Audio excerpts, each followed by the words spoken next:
I think we've covered that basically. All right, so we'll start with the Pledge of Allegiance. pledge allegiance to the flag of the United States of America and to the republic for which it stands, one nation, under God, indivisible, with liberty and justice for all. Cool. We're starting on time. We got everybody here. That's a good sign. And yeah, way less public comment people than I expected. I thought we were going to have to make adjustments for public comment and everything else. Don't say that. Don't say that. Assuming there's nobody that wants to make public comment. Review of outstanding minutes. John, I didn't ask you before the meeting, but have you got any updates to your draft minutes from that? Yeah, Andrea sent me a whole bunch. Okay. Did you see the final I sent out? I did not get it. Okay, I will resend. It's been posted as draft minutes. Yep, But I will resend it out with the corrections yep. for people to look at. And like I said, the last time, our recording secretary is on the case, and we were able to approve some at the last meeting. We're moving ahead. Oh, you're going to take draft minutes again? I will, Thank you just very in much, case. John.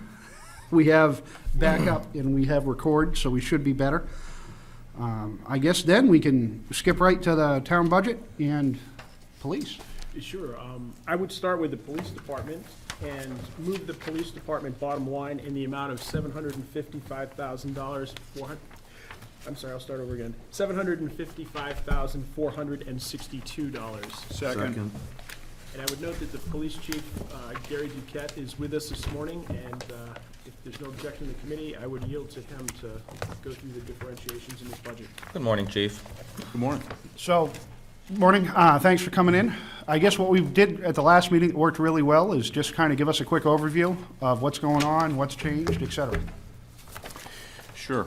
So the proposed 2018 budget represents a slight increase from the 2017 budget. I put together a pay scale, a new pay scale for wages this year and presented it to the Board of Selectmen back in October, I think. It was approved, so it did allow for a modest increase in wages this year. So that's basically what the increase is in the budget. Other than that, everything pretty much stayed the same. I did add some money into the line for legal notices. That's what we pay for advertising for positions, and there was $250 in there. You can't get an ad in the paper for $250. So that line was overspent, so I just added a little bit to that. Other than that, the line for computer technology was decreased by $4,700 and change. We had put extra money in there in 2017 because we needed to replace our server, which is said and done, so that doesn't need to be in there for 2018. Other than that, everything is the same. Jim? Chief, do you have a copy of that wage scale that the committee I can look didn't at? bring one with me. I can get one for you. I don't know if Didn't we hand that out in if the you, John still has one or not, but Yeah, actually, I distributed that to the committee It was like 3 meetings ago. probably 3 meetings ago, yeah. And I can certainly get you. I didn't remember it. What was the average percentage increase that we bumped? this year, Yeah, when you built the new wage scale. probably I'm going to say around 3%. Off the top of my head, I don't have it in front of me. So it stretches out over like an 11-year period before it tops out. So is that a staged-in increase? Yes. Where it's a little bit of an increase each year? It is, but it is performance-based. They have to get a satisfactory performance evaluation before they get that. So, you know, I would be doing a performance evaluation on their anniversary date, and then we would go from there. If they get a good one, then it'll happen, and if not, then they don't.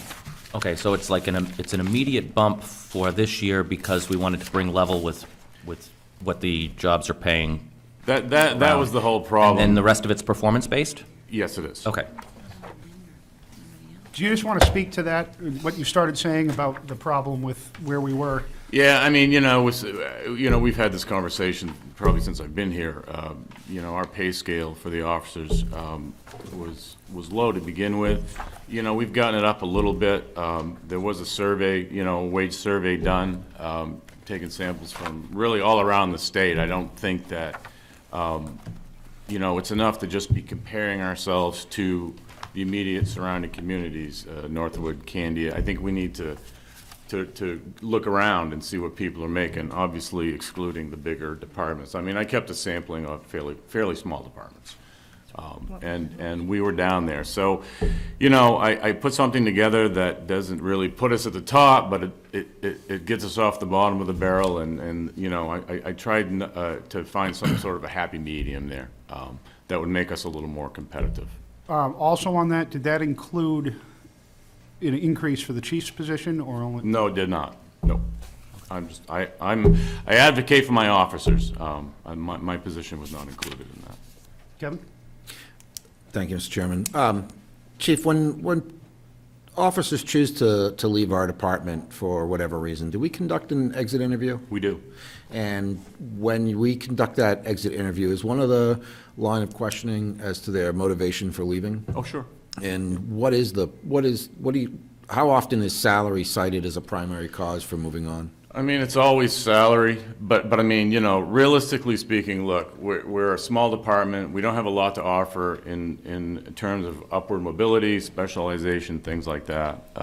You can't compete with, you know, Portsmouth and places like that for all those reasons. And, you know, it's hard to, you know, when we do a hiring process, you know, the goal is to find someone that fits in a community like this. You know, I think we do fairly well at that, but it's hard. It's hard to keep people, and it's not just here. I mean, I can tell you that talking to everybody around here, everybody's in the same boat. Mr. Chairman, if I may? Yep. So I totally get that. So I just want to lay it out and make sure we're clear. Because I'm not going to make any motion to get rid of the pay raises. It's a tough job, even in a small town, for sure. But we should be clear that even if we bring our salaries to more competitive or even, you know, competitive, you know, desirable relative to communities of our size, we are likely to continue to see high turnover rate because we are a small rural community and young officers coming out of the academy probably have bigger dreams for their careers than being no offense, I don't mean this as a pejorative, but a small-town cop for the next 30 years, right? No offense taken. We're a training ground. Small departments are training grounds. That's a well-known fact. Thank you, Chief. Jim? I think you were dead on with your comment about officers coming here and then wanting to move to bigger things. And I think that one of the things that we've been concerned with over the years is the fact that it seems like we get a lot of officers who come either straight from the academy or they're finishing the academy and they use Deerfield as a stepping stone and then they're gone. So I think you're also dead on with your comment that we need to find officers that fit this community. Do you have anything you've been doing in interview processes? We've been replacing the officers to make sure we try to get more long-term officers that the community can get to know and trust and feel confident in?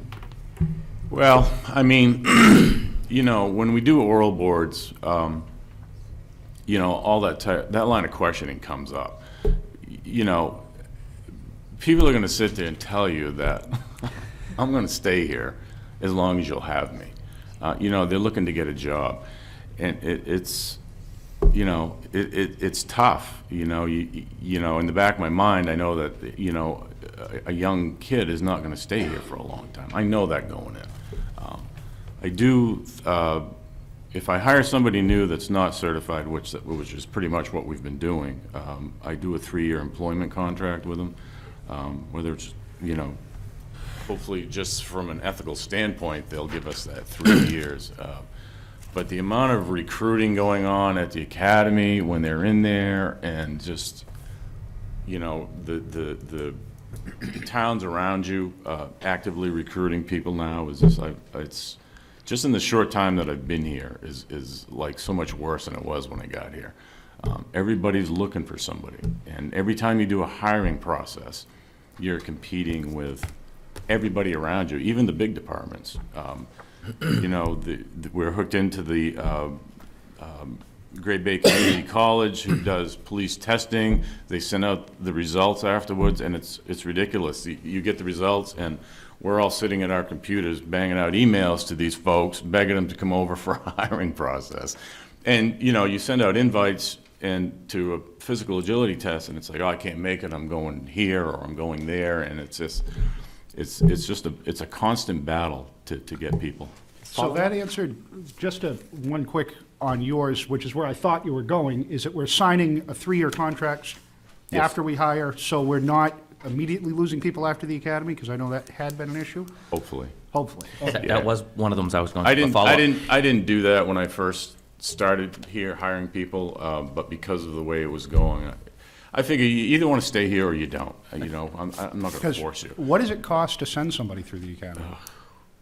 Off the top of my head, I mean, you're talking thousands of dollars. The academy itself is state funded. We don't pay to Yep. send somebody, but by the time you outfit somebody and, you know, you're paying their salary, you know, there's, you know, 16 weeks in the academy. We have an eight-week in-house field training officer program. I mean, by the time you get done the hiring process and you get them in here and get them through that, I mean, you're talking a long time before you can use them on the road. That's typical with most companies when they bring in a new employee and go through the training. You know, you're not getting payback for all the training you put in Correct. until you've gone beyond the 1.5 year period. I think it's a great idea to have the 3-year contract. Do you think we can solve this with salary alone? No, I mean, you're not gonna, you know, I think, you know, salary is part of it, and it helps because, you know, I've watched people from, you know, towns around us leave to go somewhere else, even to another small department for another $5,000 a year, solely for the money. You know, but they're not really gaining anything beyond that. So I think that's a part of it, but we're certainly not gonna get past the whole small town lack of upward mobility and those types of things. I mean, we're not gonna get past that. Thank you so much. Andy?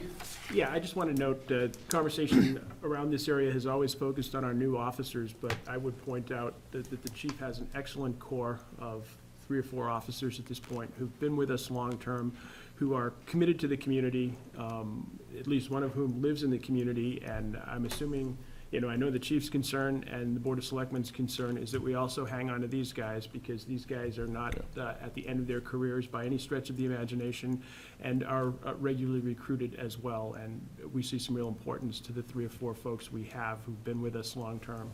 Do we have any other comments on, David? Chief, in your opinion, what would be the second most important thing to retain the officers other than salary?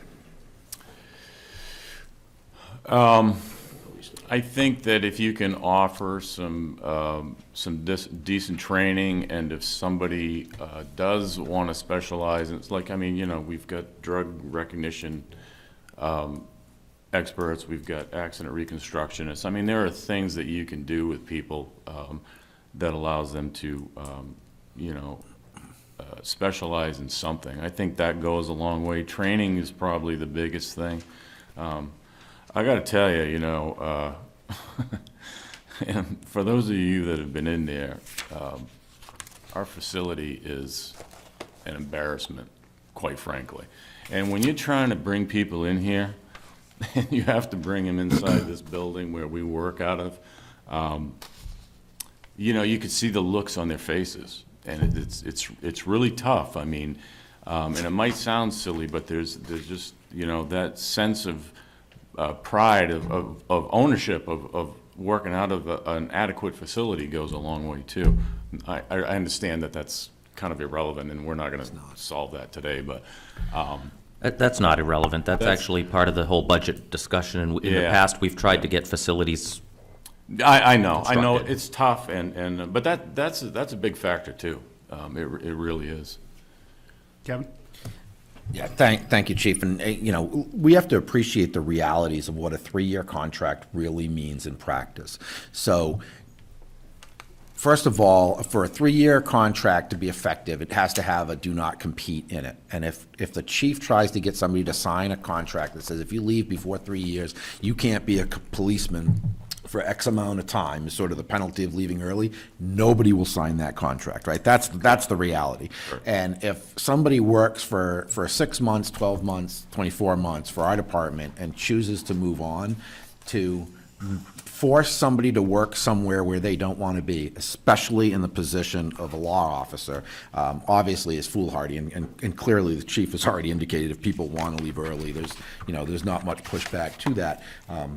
For those reasons. So while it's a nice little thing to say, well, you committed to us and we'd like you to keep your word, really a 3-year contract in that position doesn't have a lot of teeth. There are no teeth, really. Right, and Chief, I'd like to thank you. You and your predecessor have always been very open and very candid with this committee. And if anybody has not toured the police, fire, and rescue facilities recently, I would strongly encourage you to do that. I have done that. They're very open and welcoming to allow people to do that. And if you have not done that, you really should to get a thorough understanding of where we are and where we probably need to go. Are there Thank any other questions on the salary line? I wanted to skip to a different line. Can you give us a brief update on the cruiser? It looks like we're increasing the expense this year. On the cruiser line, are we buying a car? What are we buying? It's the same that was in there last year. I think I added $23 to even it out to I think the actual maybe, Yeah, because I think we got a we got a deal we got a last deal year. on the last car, if I So, remember correctly. We'd increase it last year to get closer to the amount that the cruiser actually costs us because we're trading in an old one. I never know what I'm gonna get for that. So last year we made out fairly well. That's why you see money left over in that line. What are we buying? This year would be another SUV, Explorer SUV. I guess I have a question in regards to that. Maybe this is for the Board of Selectmen, but we were talking about some of the other departments, either animal control and/or the building inspector, possibly needing new vehicles upcoming in the future. Is there anything left to the retired cruisers where they could be converted as opposed to being traded in? That comes up a lot, actually. Every couple But of an years. SUV seems like a practical vehicle for both departments. It and tends to so have so many miles on the engine. That's where the question arises. We have attempted to do that in the past, and to some extent it's worked, and to some extent it hasn't. Prior to the Truckee, the building inspector had an old police cruiser, a Ford model that we thought was a little worn out. It turned out that it was so worn out that the doorposts actually let go while he was going around the corner in the center of town and lost the door. At that point, A door. the Okay. driver's side door. Nice. And Don't need since it. that time, we'd sort of moved away from that. We don't have an animal control vehicle at this point, and even though it's not in this budget, the chief could probably speak to that. And if there's a suitable vehicle that we could use for the building inspector, when we retire a police vehicle, we'd certainly consider it.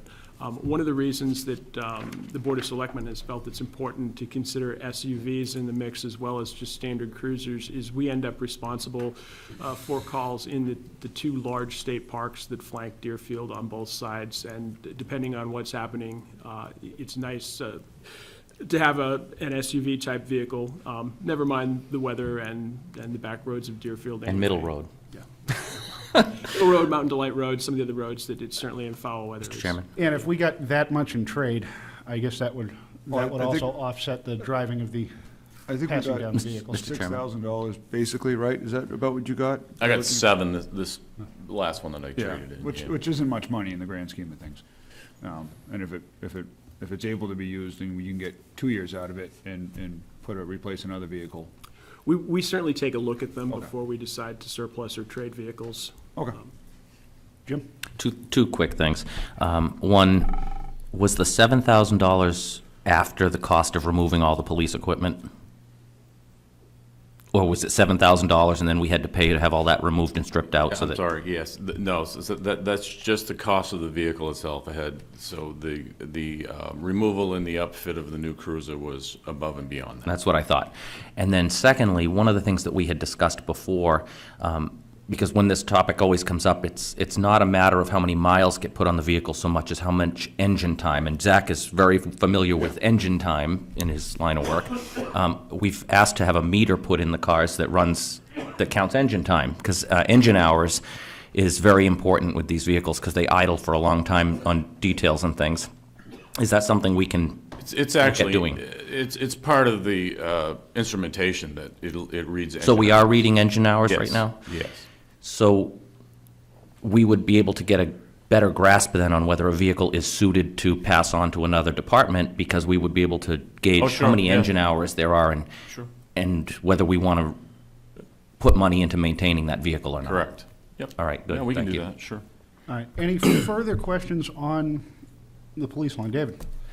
And Chief, would there be any cost advantage to replacing some of the vehicles with a sedan instead of having SUVs? Because it seems to me we always used to get by without SUVs, and the town still ran. So I don't understand why we have to have so many SUVs. So we have 3 frontline marked cruisers. 2 of them are SUVs, one of them is a Ford Taurus, a sedan. So as this rotates through, I replace the sedan with another sedan. I don't get another SUV. So there is one sedan in there, in the cars that are on the road. All right, further questions on that, on the police line?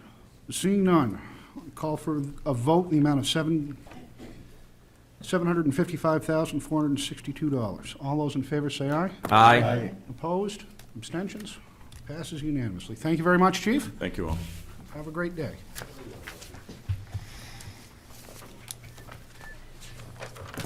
The good news about only having 2 departments come in today is we know who's coming next. Let me find the right sheet here.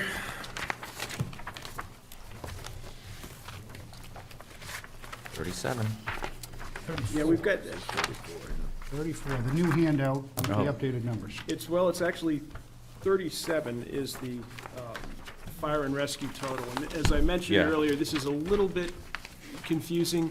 You have a singular fire budget and a singular rescue budget, so you can track the history and see, what's expended this past year and the prior year, what was budgeted. And then the actual budget sheet for 2018 is the 4220 line, which is fire and rescue combined. And that's what we're moving for the 2018 expenditure for the 2 departments.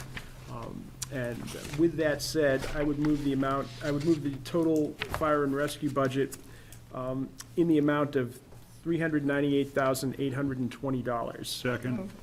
That's not the number I just got on my new sheet, too? Okay, yeah, if you actually go Oh, to, is it two? 38. It's two, there are okay. 2, yeah. All the way down. What's the run date on yours, Sandy?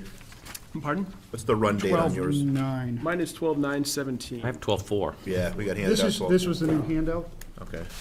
Ron gave out at the beginning of the, Oh, hang on. Oh, I see it. The one from the Got it. meeting we missed. It's hiding on us today. Yep. And- Sorry. yeah, John handed it out right when we got here today. It's a 4-page. Did you get it, John? Yep. Do you have any spares, John? It's gotta be here somewhere. It's got to be here somewhere. I don't have any Did more. I steal them again? I did that the last time. There were Nope, I only 3 have mine. handouts relative to the fire department. Yep. I only got the ones that had my name on them there. What's that in front of you there, John? That's mine stuff. There were 3 today. Yeah, there were 3 today. There was a backup, that, This guy? and then Oh, okay. a 1-page firefighter EMS. I'm guessing that's what it costs to outfit, and I'm guessing also the new chief's going to get to his handouts in a bit. Who doesn't have them? And John can get us some more. We need 1. Jim, do you need copies as well? I have one here, Amy, if you wanna steal and I've it, got the backup steal that one. right there. Here's John's. I'm here's a fairly copy. familiar with it. We got it? Never mind. All right. Okay, if I could, Is everybody caught up on what we're looking at on the new ones? All right, Randy? I would note that the Fire Chief Pro Tem, Matthew Fisher, is with us, and he'll be taking over in January from retiring Chief Mark Tibbetts, who's also with us. And Cindy McHugh of Rescue is with us as well. But at this point, I would defer to Matt Fisher to review what he would like to propose for the budget for 2018.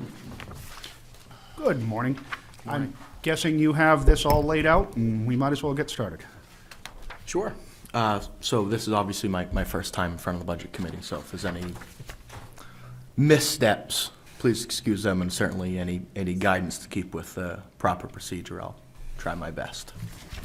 So I have a little, I know the idea of full-time employees is a very controversial topic in town. I have a little statement of why I foresee that being a need. We'll start with there. In my professional opinion, with my years of service and experience with the Deerfield Fire Department, I see shortcomings with response and other fire department-related duties next year. With the present structure, when the current chief retires, gaps will be created. Preventive measures need to be taken to help fill these gaps. The largest gap that I see is Monday to Friday with the working hours, while the vast majority of the community and members of my own department are out of town at their full-time jobs. Although I do foresee and look forward to new members of the department to join and others to return, which I have heard that will happen, we will still have the same problem with members out of town during the day, creating very large voids in response capability to our community, not only in emergency situations for both fire and EMS, but with fire prevention, fire and life safety inspections, which are crucial tasks the fire rescue department needs to take part in, as well as part of fulfilling our role with keeping the community safe. The next step of that is when I approached the Board of Selectmen about the budget, we talked about 2 full-timers. When this all happened, it was probably October-ish when the conversation started publicly. The Board of Selectmen gave me approval to move forward with hiring 2 full-timers and starting that process. Due to a little more in-depth review and considering hiring new employees for a full-time position that we've never had, never created job descriptions before, that seemed a little quick to try to get it done in 2 months. Because in theory, that'd be talking about someone's career. That's something we want to set up right, which is why it's also in the proposed budget for this year and not getting done. Well, we don't have a line item to hire them in this month anyway. The next conversation that was brought to me was, well, if this budget moves forward and is in March approved, that leaves a gap between January and March where we're still going to have these open positions, let's say. And then from March, we'd still have a hiring process.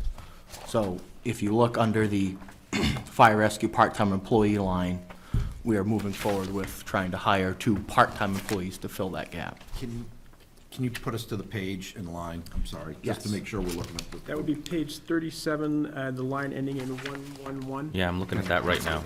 Bingo. So, on that, you're looking to hire 2 part-time before we get to 2 full-time, correct? That is a stopgap measure to still fill the needs between January 1 and when those full-time staff are hired. The part-time line has existed before because that's how we pay our current compensation system for the call members. About 60,000 of that line, I believe, is set aside. 59,000, Yeah. yes. 59,000 is existing, how Okay. we stipend on-call people now. That's how it was currently set up. Zach? I just wanted to comment that as we're going through this, because the backup was actually provided to us separately, having that out in front of you makes it a lot easier to kind of see where these lines are going, Yeah. rather than filing through. But it's all broken out. Jim? Thank you for being here today, and for explaining to us why you feel the need for the 2 full-time employees at the fire department. I've heard from a lot of people in the community that, like me, have every faith in you being able to bring the force back up to where it stands, where it should be. And the objection I'm getting from most people is not that we're trying to do it. It might be an inevitability, but that there's 2 full parts to this that are objected to. One, that it's not a warrant article that they can vote on separately. Okay.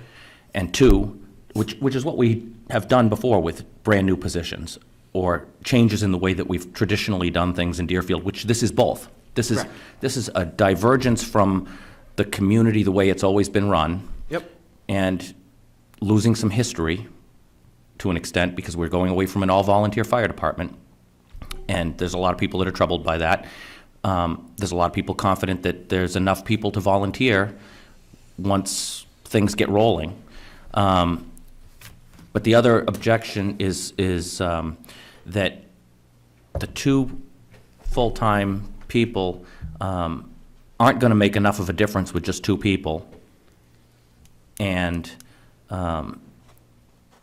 they would rather see this separately voted on, able to be addressed as a warrant article, and give you one full year, that maybe to this year is not the year to do it, but think about it for the next year, and give you one full year to see where the fire department, as a volunteer fire department, comes to as a level of employees and availability during the day before we move to that extreme of moving away from the volunteer fire department that has always been part of Deerfield.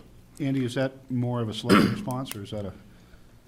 It's wonderful for the budget committee to pass on thoughts like that, but I think the bottom line is we're looking for the budget committee to approve, disapprove, or amend the number here. Obviously, we're interested in the budget committee's opinions, but the select board is concerned about potential gap. We have conferred with Matt in detail about how schedules would be set up. As Matt has pointed out, even if we get a significant number of volunteers back, the number of volunteers that we get back that are active, able-bodied adults that are in Deerfield between 7 and 5, Monday through Friday, is still likely to be very slim. In terms of what you hear from the community, I have certainly heard from people who hold the fire department near and dear to their hearts about similar concerns to what Jim has expressed.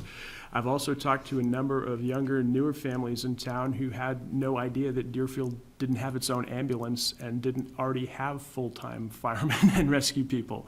I think to an injury on the athletic field where a large number of folks were just floored that we didn't have paid rescue staff that responded and that we didn't have an ambulance. People were like, where is our rescue truck? Where is our ambulance? And, it was explained that depending on who's in town, you may well see local rescue people.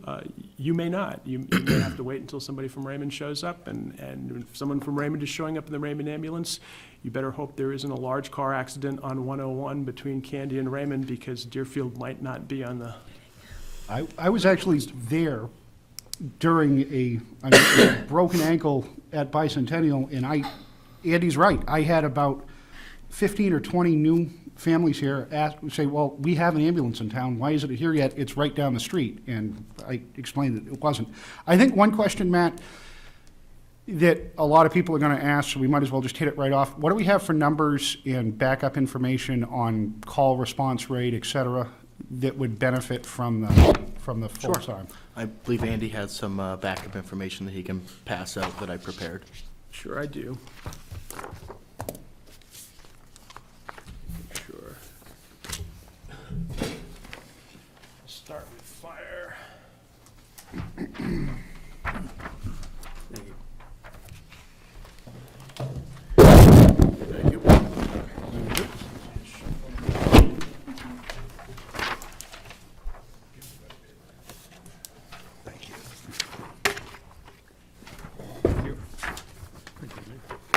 You want to explain what we're looking at?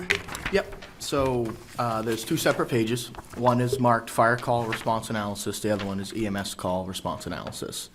I tried to do a yearly survey from 2014 through 2017. I haven't gotten through 2017 yet, but the EMS side was brought up to September 1st, basically. They're, for the most part, set up the same. So you'll see each year starts off with total fire runs, and by the book number, that's the log we keep at the station. Total runs, ROC, that's our Rockingham County Dispatch. They provide our dispatch services. They categorize our calls, which I got all the logs from. Anything that's marked EMS is strictly medical emergencies. Anything, basically these other numbers are where fire, rescue, any joint activity is. So the EMS side is strictly EMS calls, and the fire side is, well, car accidents, fires, cat stuck in a tree, whatever it might have been. And then each year is set up the same. Fire side, if there was only one member that responded, 2 members, 3 members, 4, so on, so forth. The first column was total number of calls, then the percentage, and to make it a little easier to read, instead of it saying .08, the next line says 8, and that is going to be your percentage line. On these no response, 1 member, 2 member, et cetera, Yes. are those, that's how many people could show up, or? That's how or- many who did for Who that did. amount of calls. And from this, One clarification. why did we, what's that, Jim? On the question you just asked, I need a clarification. The percent response, is that percent of the people you needed that responded, or percent of the people that were supposed to be available that responded? That's just, So in other words, if you've got a pool of X number of volunteers and 0.2 responded, 0.02, so you got 2% or whatever, was that you needed 2 people to show and only, one partial person showed up? Or are we talking about No, a that's. percentage of the entire pool of firefighters showed up, and did you have the coverage you I, needed? no, I think you're reading this one wrong. If I read this correct, 26% of the calls, one EMS member showed up. Is that how 44% that's of the set calls. out? That's how that's So, set up. More interesting to me, I think, would be a number that showed us, we needed to have X number of people at this call, and we only had, well, every call Why? is different, so that's gonna be a little tricky to come up with some sort of algorithm that does that. Part but of how do that we is- know when you're shorthanded that this might be a problem if we can't see that kind of a number? So, Otherwise, it looks like everybody who needed Well, to give 'em a- respond Give them a responded. chance to respond. so typically on a EMS crew or ambulance crew, Raymond Ambulance will come with 2 members. So if we can get 2 members on the EMS call, that would be, one person can provide patient care, the other person can get patient history, that sort of thing. I would say that would be a good goal to shoot for on a typical EMS call. Now, if you get a more serious EMS call where you need 3 or 4 more people, cardiac arrest, multiple patients, you need more people. Do we have any other ones of how many times you had to retone to get people? No. Okay. That's kind of So- what I was going at, yeah. What I can also say is, part of this in the budget, a different line, is a software system for the fire station. We don't currently have one, so that's something that will, in the future, help with statistics, is my To goal. that point, Yes, Kevin. to that exact point, because this discussion has been kicking around at different levels for quite some time. And while I appreciate there is no software to collect that data, it has been requested repeatedly of the department, both police, fire, and rescue, I'm sorry, all 3, to the best of their ability, log these things so that when this came back again, and here we are, it's back again, and I'm not arguing for or against, I'm just trying to get facts out to be able to make a reasonable decision. And we're told, well, we don't have the software to collect the numbers. I mean, you don't have to have software to collect the numbers. You can collect the numbers manually. I appreciate the backup, totally get it. But the question on the table, as I understand it, is full-time firemen, Monday through Friday, 7 to 5. That's basically how I've heard it framed. So is there backup data that demonstrates either a decline in response within that window, or an increase in need, or an inability to respond as we have historically, to demonstrate the need in that window? Those specific timeframes, I don't have that data, and I'd be pretty hard-pressed with our current structure to come up with that information broken out like that. I have spent all this information was gathered by hand reviewing all our paper documents. So there's some realistic limitations as to what can be done by hand, getting stuff done, going through 4 years of information in different categories some may or may not expect to be presented. One topic, or one information in regards to Monday to Friday with fire response. So most of the times, we're very limited on our fire response during the day. There are 2 highway department employees who are members of the fire department. Not always available, not always around. We have a couple full-time firemen who work differing shifts, so they might be around one day, might not be around another, different hours. We Full-time have- firemen for other Yes. We have a couple members of our department who work varying shifts between night and days. They may be around for 2 months during the day, 3 days a week, and then working those nights, or vice versa. So the few things we can look at is, I'd have to say Chief Tibbetts is the most stable member of our department. I think that's fair. He's around the most. And one of the categorizing things I broke out was basically the chief next year, or every year, how many it was him or four or less, including him. And I forget which one mentioned, is 2 gonna be enough?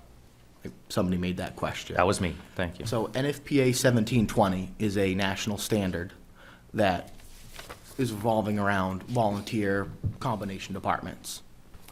A community this size should be able to produce 4 to 6 members. For the most part, stepping forward in next year, if you review this information, I know you just got it, so it will take time to digest when you review. I broke out, how many percentage of times there'll be only 2 or less people, 3 or less people. So if we have those 2 already, if we're able to gather 2 or 3 from our call staff during the day or other times, that will get us to that goal, which is a good functioning number to handle a majority of the incidents involving the fire department. There is always mutual aid and automatic aid, but then again, that is another community, and those people have to be available. Except for one surrounding town of us, all have full-time staff. Most of the time, that helps with their calls during the day. So they could be out on their own call, and their volunteer force may not be available to assist us. Which town doesn't? Candia. Candia, okay. Zach? So I actually have a number of questions, if I can kind of Go rattle right through ahead. them. You talked about one of them being mutual aid. So right now, do we rely heavily on mutual aid to help when we have an incident in town? With the fire department? Fire and EMS. So we have contracted ambulance service with the town of Raymond, so they come every call. Certain areas of town are a little further away for Raymond, so we bring in another community automatically to cover the ambulance. Okay. That stands with the fire department as well. Due to certain remote areas, we automatically request, let's say, so like Bear Brook State Park is Allenstown automatically. The northern part of North Road up near the Epsom line, that's Epsom automatically, just because it's quite a distance for us just to get there. So there's some that'd be a case of automatic aid, mutual aid, that would depend on the incident. So when I look at the EMS calls, if I'm reading this right, we had, what was I? 8 EMS non-response calls. For which year? 2000, I'm looking at 2016 just because it's the last full year we have. Yes, But 2016, we had 8 calls where Deerfield wasn't able to provide its own EMS response. yes. Okay. I'm sorry, can I just follow up on that just real quick? We couldn't, or it was handled because it was out by Epsom or out by somewhere else where somebody else responded? There was no EMS response by the town of Deerfield. That was the information I got from Rockingham on the call log, and I reviewed our book numbers at the station, could not find a log in the station for that call. And it seems like it's pretty, 9 in 2014, 12 in 2015. It's been a pretty, But I it's guess been a constant the number. question I'm after. Hold on a second. Zach's got the floor here. I'm Okay, still in my Yeah, line of stuff. yeah, Go ahead. If you don't mind, just Let him, let me roll let through the it here. chief respond. So we had 8 calls, and again, just looking at 2016, so we had 8 calls where Deerfield wasn't able to respond to a medical call. Regardless of where it is in town, we should be able to respond to all of our calls, correct? Ideally? That'd be ideal, but it is also not uncommon for communities in our area to call in mutual aid from time to time when Okay. it's first call, second call, or no one's around.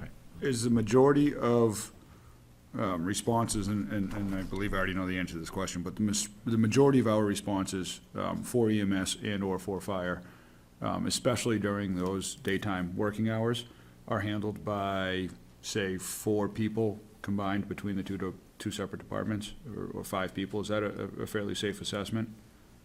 I would say it's fairly safe, have, yes. say, There's 5 heavy there's hitters a for lack of- core group of individuals that Okay. handle the majority of the calls. So the hours that you're looking to place full-time help on or dedicated staffing on, I'm looking at that, and I'm also now looking at my concern in a lot of cases is the well-being of the students that we have at the school. So I'm Okay. stepping away from budget committee member and now I'm being school board member. Sure. So when I look at that, the hours you're looking to cover are also the same hours that we have 517 children in the school. Yes. Plus 100, plus or minus, staff there. And what concerns me is that we don't necessarily have coverage that coincides with the hours of operation of that building. So when I see non-calls and stuff like that, that creates a bit of a concern for me. We have 600-plus people in the building at any given time from 7 to 5, Monday through Friday. The building's always operating, obviously, but that's when our core group that's when the building is fully occupied.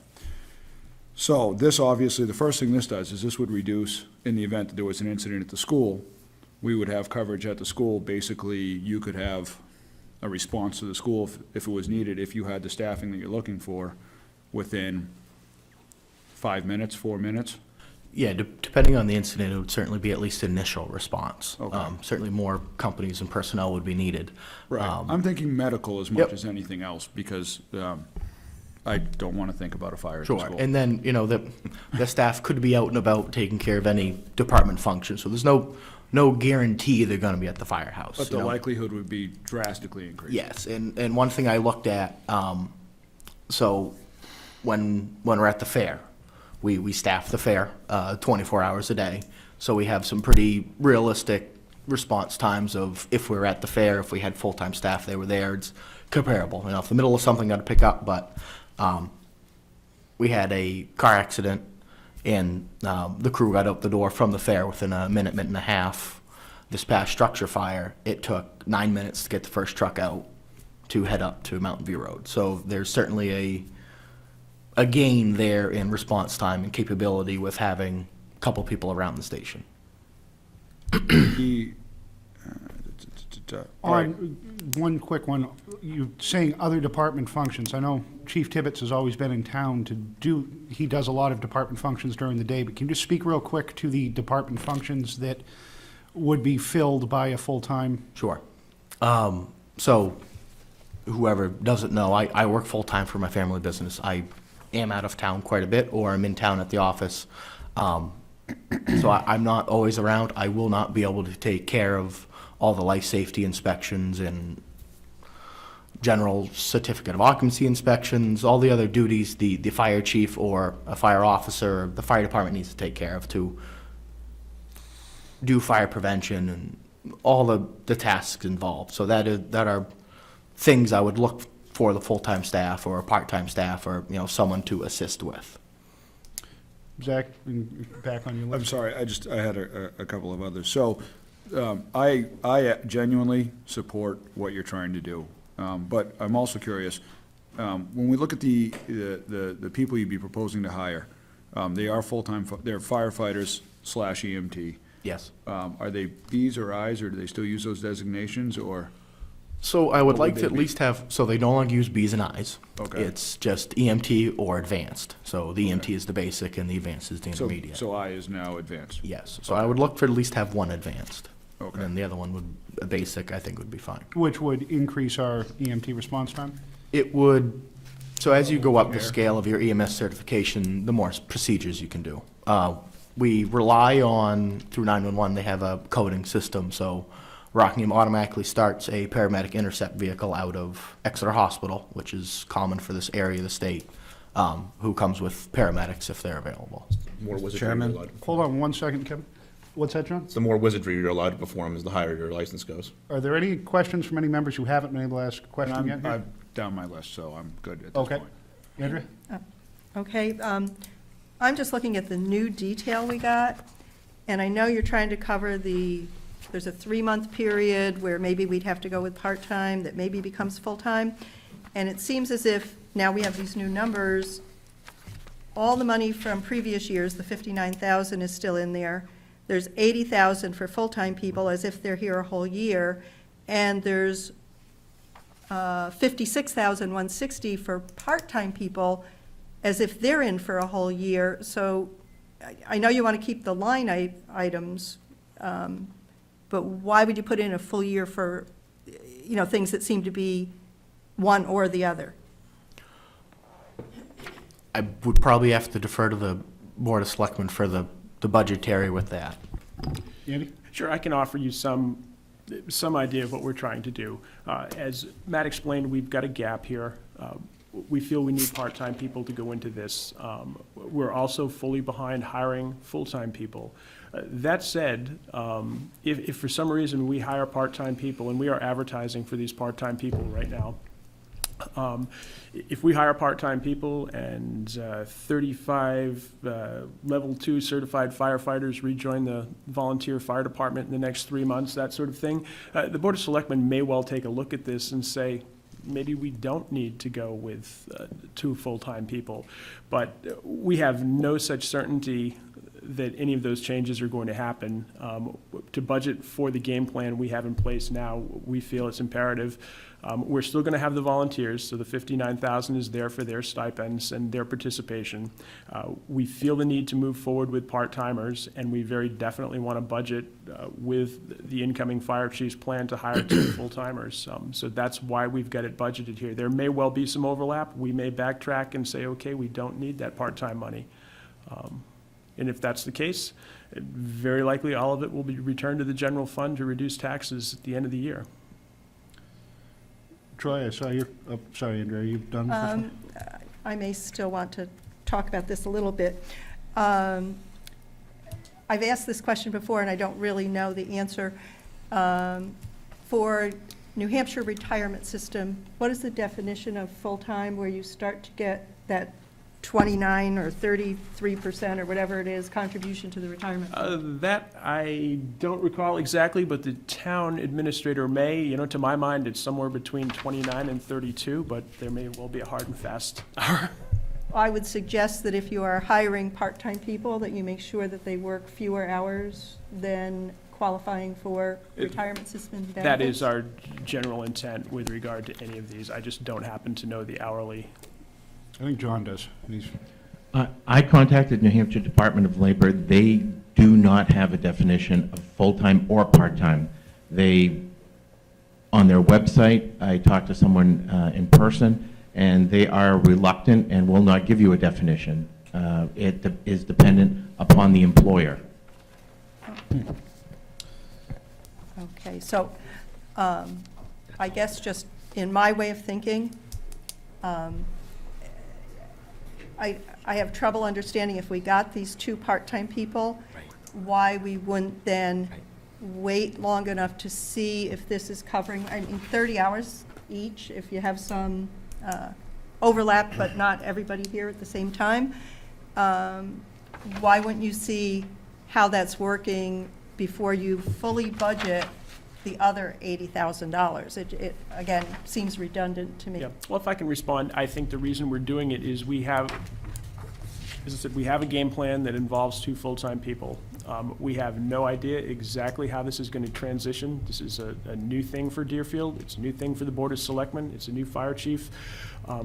We feel it's imperative that we budget appropriately to enable us to follow the game plan. If we don't put the money in for full-time people, we're going to have to wait 12 months. And if everything goes to heck in a handbasket in March or April, we don't want to put the community at risk for the rest of the year.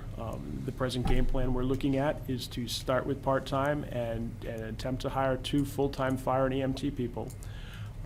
I would mention quickly when people are concerned about the full-timers, Matt mentioned we have a core of people that respond to things in Deerfield. The core is sitting in this room. Cindy McHugh and Mark Tibbetts right now are the primary responders for fire and rescue. Cindy for rescue, Mark for fire. They both happen to be in town. Mark is retiring January 1st. There's a good chance he's going to be well south of here almost immediately. He's not going to be here. For those of you that don't know what the fire chief does, he does virtually all the inspections, certificates of occupancy, furnaces, school safety, public building safety. Just because Mark's Mark and Mark's here, he does a lot of building maintenance. That's part of his other job. He does a lot of snow plowing around the fire departments that we have. We have more than one. He handles snow removal and maintenance on water holes, which are spread throughout the town. Mark leaving is going to leave us basically a huge hole. And John is here as well. John's work schedule, as it allows, is also one of the core members. With regard to Cindy, is the face of rescue in Deerfield, and you better hope that Cindy never gets really bad flu or breaks her ankle or something like that, because there's going to be a large hole in the rescue response if she does. And the Board of Selectmen, this isn't specific to any of the questions that have been asked or the numbers, but just taking a look at this, Mark retiring, having 1 or 2 people that respond to virtually all our rescue calls, we feel it's in the best interest of the community to budget for the plan that we put together with the incoming fire chief, and that involves the 2 full-timers and the part-time as we budget it. And as I said, there may be some overlap, there may be some backtracking, but at this point, we want to have the funds available to follow the plan we've put together. Basically, the bottom line is for the safety of the community. I know we have a backlog of questions here. I just wanted real quick, on line 110, where are the benefits, et cetera, in the budget? We just Benefits had are always under the other section. There are- I just want to get this nailed down in case other people had asked the question. Medi and FICA Page and 15. I think. Okay, I just wanted to ask that question No, not because 15. we just have It's not straight, included in the salary line, that's straight salary. that's what I just wanted to clarify. Troy, I know you had your hand up for a second there. I have 2 things. Is there any way to know how many first responders are trained in our community? In regards to how many fire and EMS professionals we have in the department, or others who live in the community? Others who live in the community that are certified as first responders? I know the school probably has some. I don't know that the school. Just a database. I'm just wondering. It's just knowledge information. It's not There a would, so contingent. if, I guess, They'd have to make. the fire academy would have a list of everybody in the state who was certified as an EMT. I don't believe that would be public or public knowledge to me. No problem. And then that'd be the same with anyone who has a fire cert, I guess. So the state would have a database, but I don't think that's something I could go to pull them. How No many of worries. these It people used to be live searchable, but I believe when we went to a national registry state, that went away. here. Yeah. And then I hate to, I mean, I value the fire department significantly, so it feels very uncomfortable to even think that, oh no, I'm not voting for that, because I respect what Mr. Tibbetts has completed and accomplished. I respect that he's probably a person and a half, but I'm with Ms. Hotelling when it comes to this. It's really uncomfortable to think about hiring 2 people to replace what we don't know will be successful. And I know our last significant structural fire was a Sunday morning, which wouldn't apply to these 2 full-times without overtime applying to them. I would just ask quickly if maybe the chief or John could respond to how many people showed up initially at that fire on a Sunday morning. I'm a significant amount of mutual aid. Yes. Which would be expected at any fire that we have. Especially on the weekend when we have more people in town. Yes. I'm just wondering if you could comment to how many Deerfield firefighters we had that were there initially. Initially, it was small. I had a couple of things I wanted to say. I've been wanted to say about the questions that have been asking and trying to get the incoming chief to nail down needs. And I think what you need to understand is that it really is per call. So even with the new software we're going to buy, it's going to be really hard to provide that. If the fire alarm goes off at the school, one person can solve that with one finger. If we roll up on a Colonial with smoke showing from 2 floors, we need a whole bunch of people.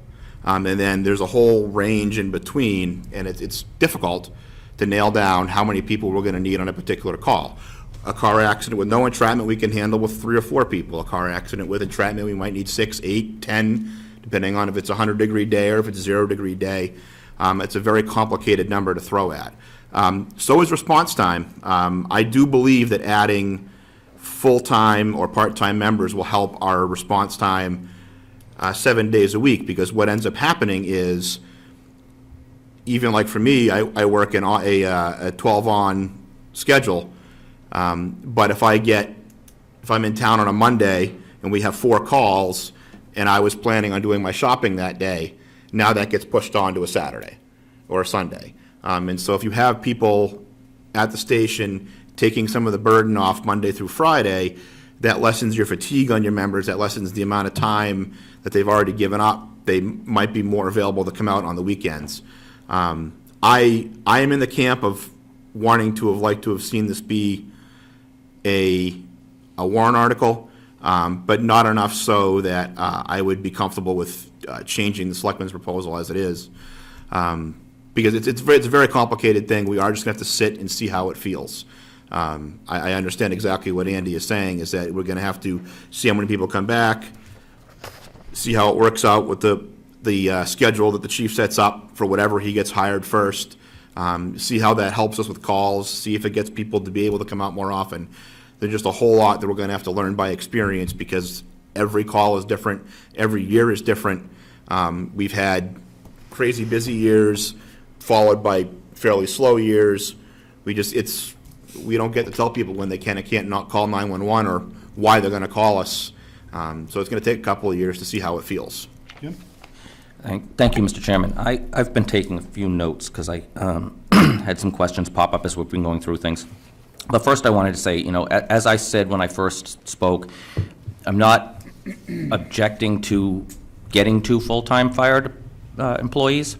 I'm objecting to the way it's being done in the budget, because I think that leaves the people only one option, which is if they totally disagree with moving the town to a full-time fire department, they have to reject the entire budget. And I'd hate to see the work that we've put into the budget hinging on a bunch of people in town who don't want to go to a full-time fire department. And basically, we've put them between a rock and a hard place. They either accept a full-time fire department when they don't want it, or they reject the entire budget so that it doesn't happen. Well, I think right now, our line here is, we have the budget line. That's right. We can't go too far out. And that's where I'm going here. I think it should be a warrant article, and I think that there's plenty of time still to draft a warrant article, because those aren't due until January. I do have a question for Andy. You said you're advertising for part-time already, and we don't have a budget passed that, or approval to have part-time. How is that being done? Well, we don't require approval to do that because we've got a part-time line in the budget that is funded right now. And that was a decision that the Board of Selectmen made to move forward with. And the primary reason we're doing that is in recognition of the hole that Chief Tippett's retirement is going to leave us in. Okay. Okay, that answers that.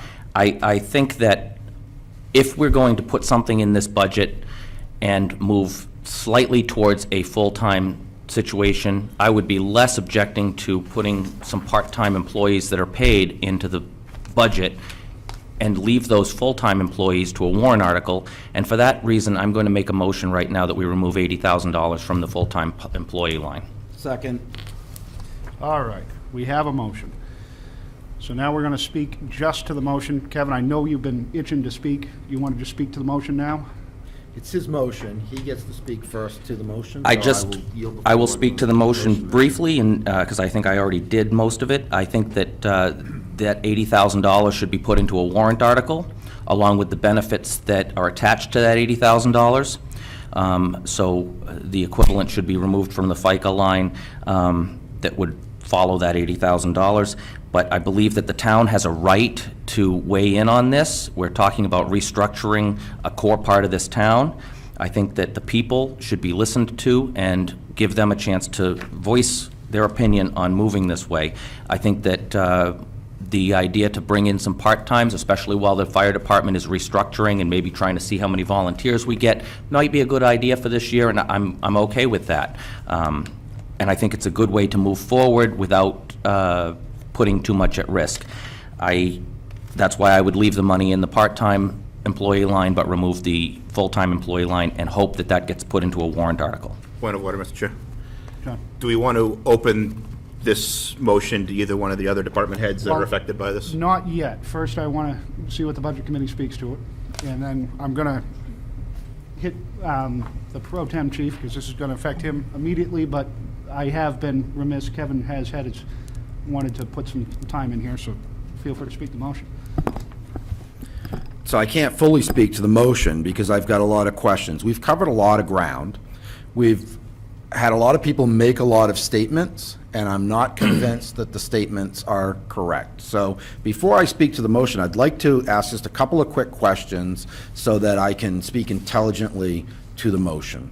One of the points that was made goes to EMS calls where there was no response. And as I understand the discussion, one might be led to believe that Deerfield was unable to produce a response at these calls.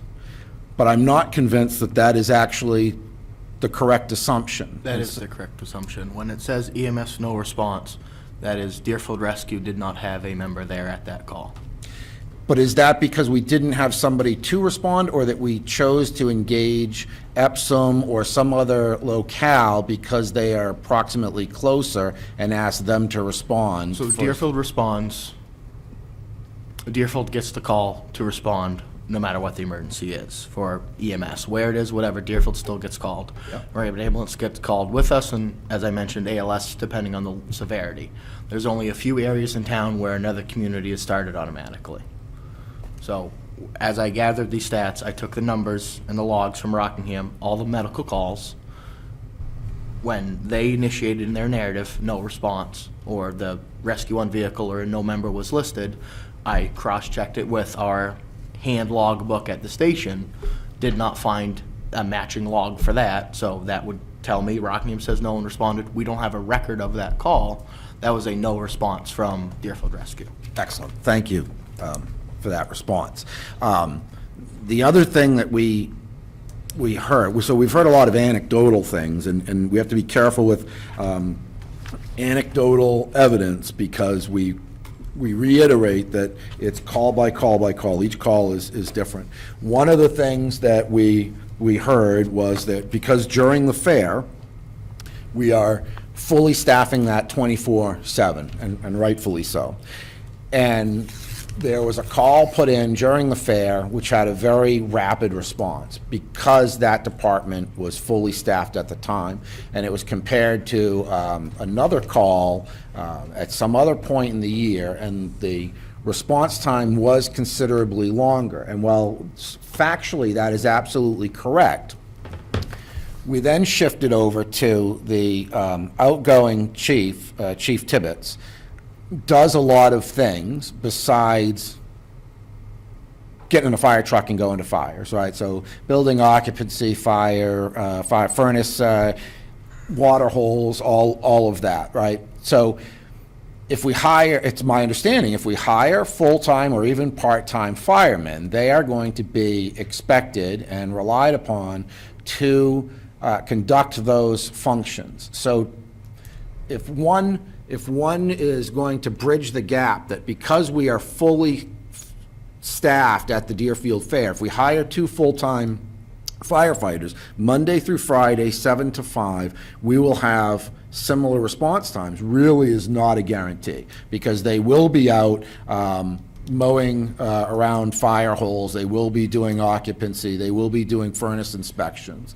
So I just want to make sure that we understand that we're not guaranteeing a very short response. But to that, I'd like to speak to the motion. So the motion on the floor is to remove the full-time salary for fire and rescue. It's not part of the motion, but clearly it's part of the intent to encourage the select board to carve this out as a warrant article. Personally, for me, if Mr. Spillane had not made the motion, I would have. The vast majority of constituents that have contacted me would prefer this to be a warrant article so that it can be fully discussed and vetted at deliberative, not as a line item, but as a paradigm shift for the community. So in responding to the constituents that have reached out to me, I think that is the better way to go. It is a complete paradigm shift, and I think there should be a thorough debate on that at deliberative and at the ballot box. Also to that point, to be quite candid, because I was fluid coming into this meeting, I have not seen the data, enough data to fully convince me that straight to full-time is the most appropriate solution. I hear claims of gaps, but I don't see the quantitative evidence that those gaps actually occur, and we don't want them to occur. I mean, I get it, right? I mean, I live in a new houses burn down too. I don't want people to suffer at all, but I think to make this change, the argument has not been thoroughly supported. So I would encourage members to vote for the motion. I would encourage the select board to make it a warrant article, and I would encourage the incoming chief to perhaps put together an articulated argument for a deliberative session for the body politic to more thoroughly consider and get more input than just the 11 of us that are sitting here, but to get more input from more people in the town. I would say, real quick, before the selectmen respond, on your point of if they're out doing other things or not responding, they're still going to be in a fire department Yes. vehicle, in a fire department capacity, and would be able to respond much quicker than volunteers Coming from the house. coming from their house to the station. But to that point, if they're out mowing, they're in a pickup truck with a trailer. I don't They're not think in a fire everybody truck. said they're gonna be mowing. My understanding is Chief Tibbetts is still gonna be taking care of that duty on his own next year. Andy? That wasn't necessarily my understanding, but if that is the case, that's wonderful news. That said, the surrounding towns that have full-time firemen operate exactly as Mr. Dill suggested they do. To the point of when they go grocery shopping, you'll notice that the ambulance gets parked in front of the Northwood Hannaford, and one uniformed officer stays with it while another uniformed officer goes in and buys whatever food they need at the rescue and firehouse. That's very standard protocol. They would be much faster, they would be in town, they would be in uniform with radios, and quite likely some sort of support vehicle. They wouldn't have the largest, biggest engine, I'm assuming, if they were making sure that hydrants were clear. But those of you that work in Manchester, Concord, or Portsmouth, note that when they are clearing hydrants, typically it is 2 or 3 firemen in a fire truck clearing the hydrants in case there's a call. I think it would do nothing but increase response time and reliability of coverage in Deerfield. So to Andy's point, I was a selectman when we did this in Northwood, and it was very close to the similar argument that John made of call firefighter burnout. Somebody's been working on a shift, and you're getting, it's not always the big call. I mean, the structure fire, people are going to roll out of bed for if they have to go to work, or to come back to town and go to the call, but it was the same smaller calls again and again that we were starting to miss people on.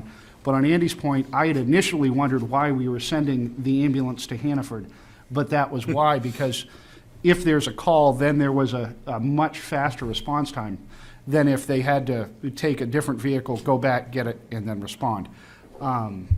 Zach, on the motion? Yes, real quickly, I don't support the motion. I personally feel like, you know, a building, a firehouse, a police station, yes, that should be a warrant article. Budgeting for staffing, I agree with the selectmen and the fire department. They should budget for the staffing that they know they need, and that they feel is appropriate. I am personally uncomfortable with seeing numbers that say that we were not able to respond to medical calls. That bothers me, because if it's at your house and you're having a heart attack and you need medical assistance, that extra 3 or 4 or 5 minutes is lost waiting for medical response time could be the difference between being alive or dead. I give all the credit to the members that we have that do show up for the majority of the calls, but they also have lives they need to live. They need to be able to leave town. They need to be able to go to their day jobs. They need to be able to be free from the department because they are volunteers. So I would provide no support for the motion. I think the Board of Selectmen and the fire department, or the fire chief, have done the right thing. They're budgeting for what appears to be necessary and prudent for the safety of the citizens of this town. And I'll also say that having full-time coverage when the school is open and staffed and the students are in it, I would support wholeheartedly, because outside of this committee, the most important thing, my most important issue as an elected representative in this town, is making sure that the school is properly run, as well as that we can provide safety for the students when they're all there. Phil? Thank you. I've just been processing the discussion, and I've come to my decision. Thank you. Okay. I just have one more comment. People are saying we need some coverage. I certainly understand that. I feel we do. My only concern is, do we need 4 new people, or do we need 2? And back to, if we really need 2, and we're going to start with part-time, why do we duplicate and in the budget include all 4? I know you say you might not spend the money, but I think it's bad practice to budget for things that are not truly intended to be done. We are truly, I just will say 4? that we truly intend to have 2 part-time people by the well, hopefully within the next 30 days or so, 30 to 45 days, and we truly intend to pursue 2 full-time people. And then, on her point, are we keeping the 2 part-time people in addition to the full-time people? That remains to be seen as the schedule unfolds, but we don't have enough experience or history with regard to this, and I don't know if Matt has anything more specific that he wants to. Andrew? Yeah, can I just say, okay, it's taking a while to hire part-time people. If you then start to advertise for full-time people, it would seem to me it's going to take a while as well. Absolutely. If you are budgeting for a full year of 80,000, why aren't you saying, well, gee, maybe it's March or April before, why don't you at least propose 60,000 or 50,000? Again, this is I don't understand, certainly understand that we feel we need to cover, but why 4? Why not start with 2? Or if we even think we need 4, why not 4 at some truly representative time based on what we think we actually would hire? Yeah, the representative time here is keyed in part on the retirement of the existing chief. Okay, And that, we feel we need people, and we know when he's leaving, we know when the gap is gonna be, we know that he is our primary response for fire right now in this town, and he's going to be gone after January 1st. As to the other, why we chose 80,000, we have a rough idea of what full-time people cost. We don't have an exact idea. We don't know who we're gonna get for applicants. We wanna have enough money there to make it possible for us to attract and hire people in accordance with the plan we've put together. Okay, We don't have an exact amount. If I could tell you that we were gonna hire, one person for 29,600 and one for 39,400, and I knew it, well, we'd change the number to that, but we have no such ability to predict. Okay, then just one more comment. I don't think we've finished the insurance line, which is where the retirement figures are. If you're going to include all this salary in there, the 30-so%, which is what the full-time fire contribution to retirement is, you haven't provided enough dollars over in retirement. So if you're going to be consistent, go the whole way. Okay. Jim? My motion actually leaves in place part-time employees, and I think that's a decent step forward if that's the way that this town decides to want to move. I think that depriving the townspeople from having a decision in whether the full-time employees come on is a mistake. I think it deserves to be a warrant article. We're not putting ourselves in danger. We're still allowing those part-time employees to come in. The response time from the part-time employees when they're here is going to be just the same as the full-time employees, because they will be here and they will be paid for part-time. And I think that it's a decent compromise to allow the people to still have a voice on those full-time employees and still move the town into a position where they've got the part-time coverage that they need. I would really advocate for supporting this motion and moving forward with the budget such that we can get a warrant article to address the change in structure that's fundamental to this community and still provide the coverage with those part-time employees. Kevin? Mr. Chairman, so I appreciate the position of people that are uncomfortable with the motion. I certainly appreciate that position. So what I haven't spoken to is whether or not I agree with hiring full-time firemen or not. I haven't spoken to that. To me, right now, that's really not on the table. And for those that are uncomfortable with the motion, what I will tell you, and I apologize, I'm derelict in my duty, I didn't do the digging. If you go back through warrant articles for the last 10 years, you will find that this town has looked very favorably on virtually all life safety warrant articles. There are very few fire and rescue warrant articles that don't go past the voters with an affirmative vote. So for me, the question that we're discussing right now is not, do we want full-time firemen or do we not want full-time firemen?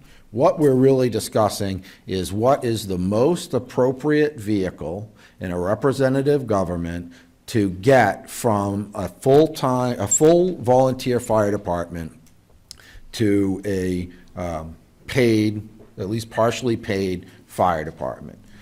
So in my eye, the best way, the most fair way to accomplish that is to make it a warrant article, vet it at deliberative, and put it before the voters.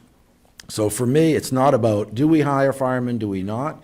It's about the vehicle that we use to get there. I, quite frankly, have every confidence that if it is a warrant article, it will pass, probably overwhelmingly, the voters. But at least we will know the will of the people by putting it on the ballot. It will also quell any of the, and I hate to use qualitative terms like this, but any of the grumbling in town of this is being forced upon us. If we put it as a warrant article, we defend it and vet it thoroughly and get it passed by the voters, we can put a lot of turbulent times relative to the fire department behind us, and we can move forward in a very positive way, knowing we have the backing of the people of the town of Deerfield. So I would encourage members, based on that, to support the article. I would say just on a representative budget, representative government end of things, the Board of Selectmen were our elected representatives that came up with it. Mr. Chair, I move the Don, vote, move the vote, Thank you. Second. which is a privileged motion. Ends debate. It ends debate, that is correct. So, just for clarification, we are voting on a motion that will remove 80,000 from the line 04110 full-time employees. I'll ask that you raise your hand for this one, because I think this is going to be one that we might have to count a little bit more. Just to be fair, people can object to the ending debate, but it's a privileged motion, so you have to recognize it. All those in favor signify by saying aye. Aye. Or sorry. Are we on the debate or on the? I am motion? sorry. I am sorry. We are on the, If nobody objects, then we can go to does anybody vote. object to calling the vote? Yeah, I would. I wanted to respond to Mr. Verville's comments. All right. All those in favor of calling the vote signify by saying aye. Aye. Opposed? Nay. All right, so now we are going to vote. I'm sorry, I didn't lay that out. We are voting, if you vote in the affirmative, you are voting to remove 80,000 from line 04110 full-time employees and the relative lines In FICA Medi. that are relative to the full-time employee line. That is your motion, correct? That was the motion. That was the motion. If they had put any money in there for retirement system, Past that it would debate. be. We are past debate, I just wanted to It's a clarify. clarification I of just the wanted to motion. clarify what the motion was. So, again, if you're voting in the affirmative, you're voting to remove the 80,000 and the relative lines. All those in favor signify by raising your hand and saying aye. Aye. We have four in the Yay. affirmative. Those opposed? Motion fails. So now we're back, And I abstain, just for the record. and one abstention. We are back to the original budget amount. What was the number on? I It can was do the 5 math. to 4. I can do the math, never mind. 5 to 4 to 1. Yeah, Okay. I'm sorry, 4 to 5 to 1. yeah. So now that we knew this was going to be a long, drawn-out discussion on this, so at least we have a motion to Must to be go 4 to forward 6 to on 1. this. Must've been 4 to 6 to 1, I Yes. apologize. Andy, you had a comment? No, at this point, it was relevant to the, Okay. Boy, I feel like we just had a giant deflation here and on the overall comments, but at least we have motions, and this is how we do it. Do we have further questions for the chief on this line, or any other line in this budget? Jim? As far as the part-time line goes, Andy, could you clarify what the amount was added to pay for part-time employees? yeah, if I could do some basic math, I believe we had close to $60,000 in there as the carryover that we've used previously for stipends to the Yeah. existing department members, and anything above 59 and some change, the difference between it's- 150 and 160 and 59. Yeah, it's in the explanation. 56, 160 according to the backup. 56? 56, 160. Yeah. Was trying to jump ahead of you there, sorry. Hold on, let me get that back up for a second. It's the very first I page see in it, the backup. okay. Follow-up? Yep. Mr. Chairman? Given that this is a bottom line budget and the selectmen are free to move money around, and I don't like double budgeting for things, and I feel that if we're going to not remove the $80,000 from the full-time line, they could move money over to cover part-time employee until they hire such full-time employees. I am going to move that we remove 56,160 from the part-time line. Second. Okay, so now we have another motion. So, speaking relative to that motion. Jim? Wow, you did just explain it. I believe that basically, as Ms. Hodling has pointed out, double budgeting is never a good thing. I don't believe there's too many people in town that would like to pay extra money now to potentially get it back if unspent at the end of the year, when that money can be shifted from line to line, and there's already a budgeted line here. If you're not using it for full-time employees January through March, you can certainly use it for your part-time employees and move that money as needed. In addition, that line does have money in it already that can be used for the part-time employees and then make up any difference from the full-time line or any other line as needed for stipends and whatnot. There's a lot of flexibility here. I think it's a good move to make sure that we, since we did not put this on a warrant article, at least we're not double budgeting. I'm going to go to the selectmen, it's their budget.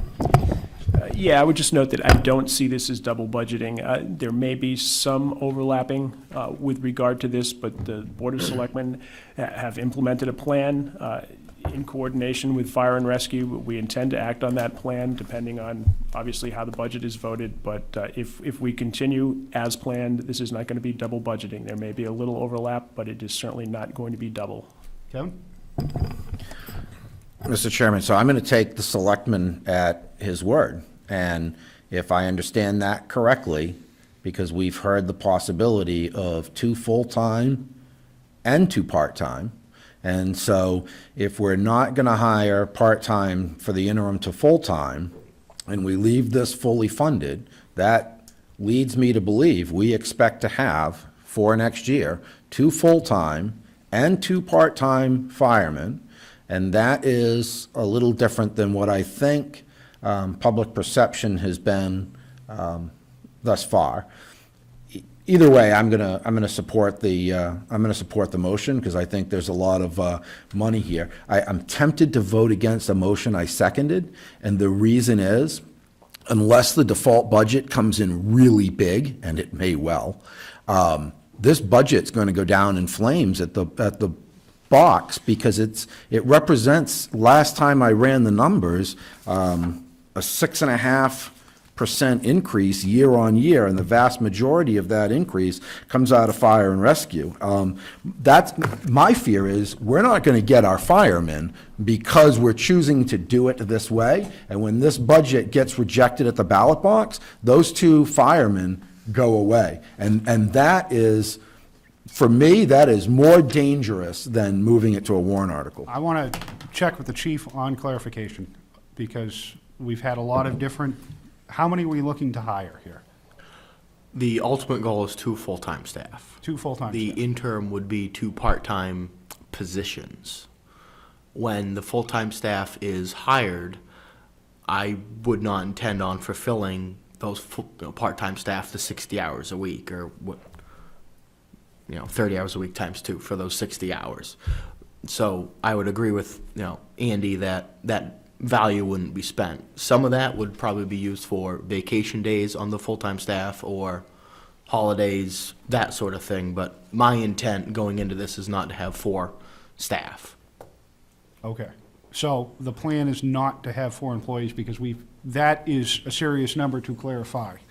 That we are going to have, the plan here is to have 2 full-time firefighters, and you're using the part-time line to fill in when needed?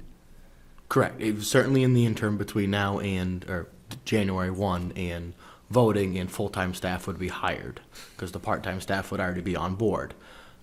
In regards to a hiring process, if we have part-time staff that fill the needs and want to become full-time, they have the certifications in the process, that would quicken that swap from part-time to full-time, but still would be a...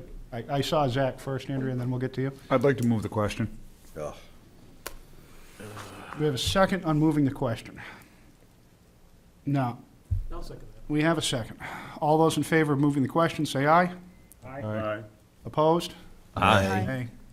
or nay, A whatever. little too short. For now, that fails. Do you have a, Andrea? Again, I'm back to the duplicate thing, but I'm looking at year-to-date figures on the part-time line, and I see that on the $37,000 piece for fire, we're at 22.7, and we are December 9th. I think that goes, just to cut in, that goes. That's when an we easy one. Pay stipends, and Matt, you Yeah, want to speak to that? so basically how both fire and rescue are set up, we pay every 6 months. So I would look at that number spent it's probably coming out in the next week or two. The balance of that money will be paid in full. Okay, thank you. So the 37 and the 22 are existing stipends for part-time, For volunteer Our call members, yes. call members, okay.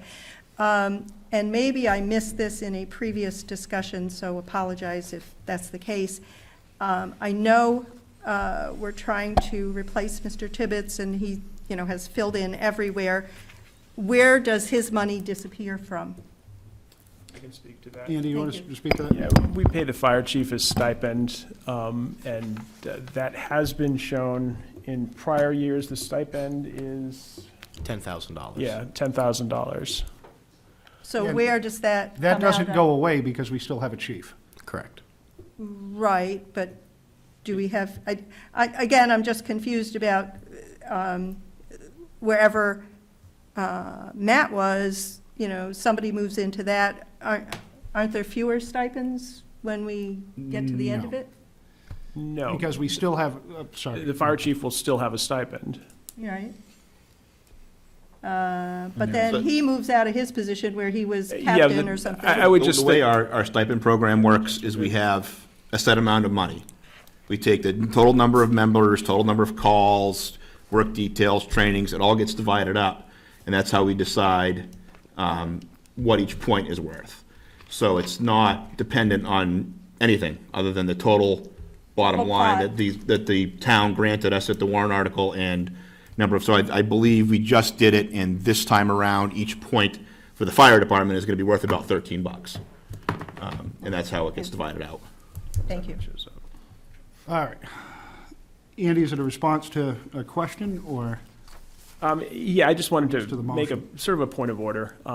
When you're looking at this part-time line and the full-time line, I don't want people tying the notion of part-timers to, we're going to hire them January 1st and March 15th, they're going to be gone. When I speak to overlap, there is certainly going to be overlap, but neither the Board of Selectmen nor the fire chief know how smoothly and easily this transition is going to go. And it's quite likely that part-timers are going to be on the books longer than January to March, depending on job search, who we have come forward. And that's what we're looking at. This isn't going to be a cut and dry, yep, we've got part-timers for 3 months, and then we've got 2 full-timers. Kevin? Thank you, Mr. Chairman. I just want to make sure that parliamentarily we're clear. So, because one of the things I said seemed to make a lot of eyes jump open.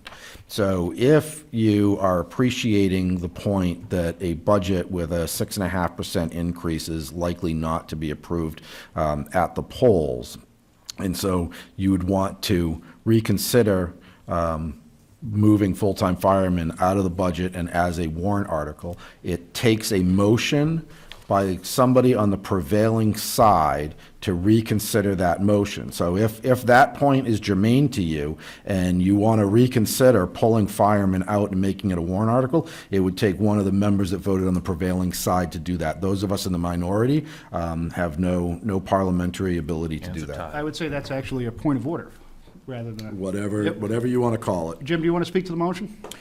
I just wanted to say, I certainly hope that we can get whoever we bring in as a part-time to move to the full-time, if that is the intent, because I would hate to be a town that hires 2 full-time employees and then fires the part-times that came in to work with us for the period that we had overlap. I think that if you're going to bring in part-time employees, they deserve a full year's worth of consideration in this town to be able to do what they're meant to do, unless it's made clear to them up front that you're only here for 3 months or you're only here for 4 months. Because people's careers, people's home lives depend on that income, and to bring in 2 full-time employees and then just suddenly fire the part-time employees so that we don't have overlap is not the type of thing that I think this town should be doing. But what I'm hearing is there won't be 4 people employed. And yet the numbers that we've got in front of us, if we don't remove this part-time, now that we've decided to leave the full-time in, would be 4 people. Andy? Yeah, for those unfamiliar with how safety service part-time employees work, rescue EMT folks work much like police officers. Full-time EMT rescue people are quite likely to also work as part-time EMT rescue people. One of the things that I did as a selectman coming into this, certainly Matt provided a lot of information, but I went through the paperwork in our surrounding towns, Northwood, Epsom, Nottingham, for example, and you'll see quite a bit of overlap between people that someone that might be full-time in Northwood may well be working part-time in another department. So with an eye towards that, I don't think that anybody coming into Deerfield as a part-timer would not come in not knowing what our ground plan was. And obviously, they also wouldn't be hired as just a standalone part-timer here. They're quite likely to be a full-timer or a part-timer in another department. John? Another important designation for the way the rules work is if you're a full-time firefighter who's going to enter the retirement system, you have to pass the candidate physical agility test in order to qualify for that. If you're a part-timer, by state rules, you do not have to. Now, there's nothing saying we can't require somebody who we hire part-time to pass a CPAT, but it is possible, depending on how we word our requirements, that we could hire part-timers that are not legally eligible to be full-timers. Zach? One other just point of clarification for either Matt or Andy. Will the part-timers stay on to do per diem coverage for the full-timers when they take holidays and vacation weeks and whatnot? Yeah, I would defer that to Matt at this point, because Matt has done a fairly specific That would plan. be my intent, yes. Okay, thank you. All right, Just one last sentence. to the motion, yes. My guess is the question relative to the retirement benefits probably should have been directed to the New Hampshire retirement system. It is their program. My guess is they could tell you what the hour cutoff is between part-time and full-time. If you want information relative to the New Hampshire retirement system, I would put those questions to the New Hampshire retirement system. And not the They're- Department of Labor. Right, they're very open and helpful. Okay. Any further discussion on the motion before I call for a vote? To reiterate, and again, I'm going to clarify with the person who made the motion, if you vote in the affirmative of this motion, we are removing $56,160 from the part-time employee line, which is 04110. Again, if you vote in the affirmative, it is to remove that line. So, that being said, all those in the affirmative, please signify by raising your hand and saying aye. Aye. All those opposed, nay. Motion fails. Therefore, we are, Abstaining. in one abstention.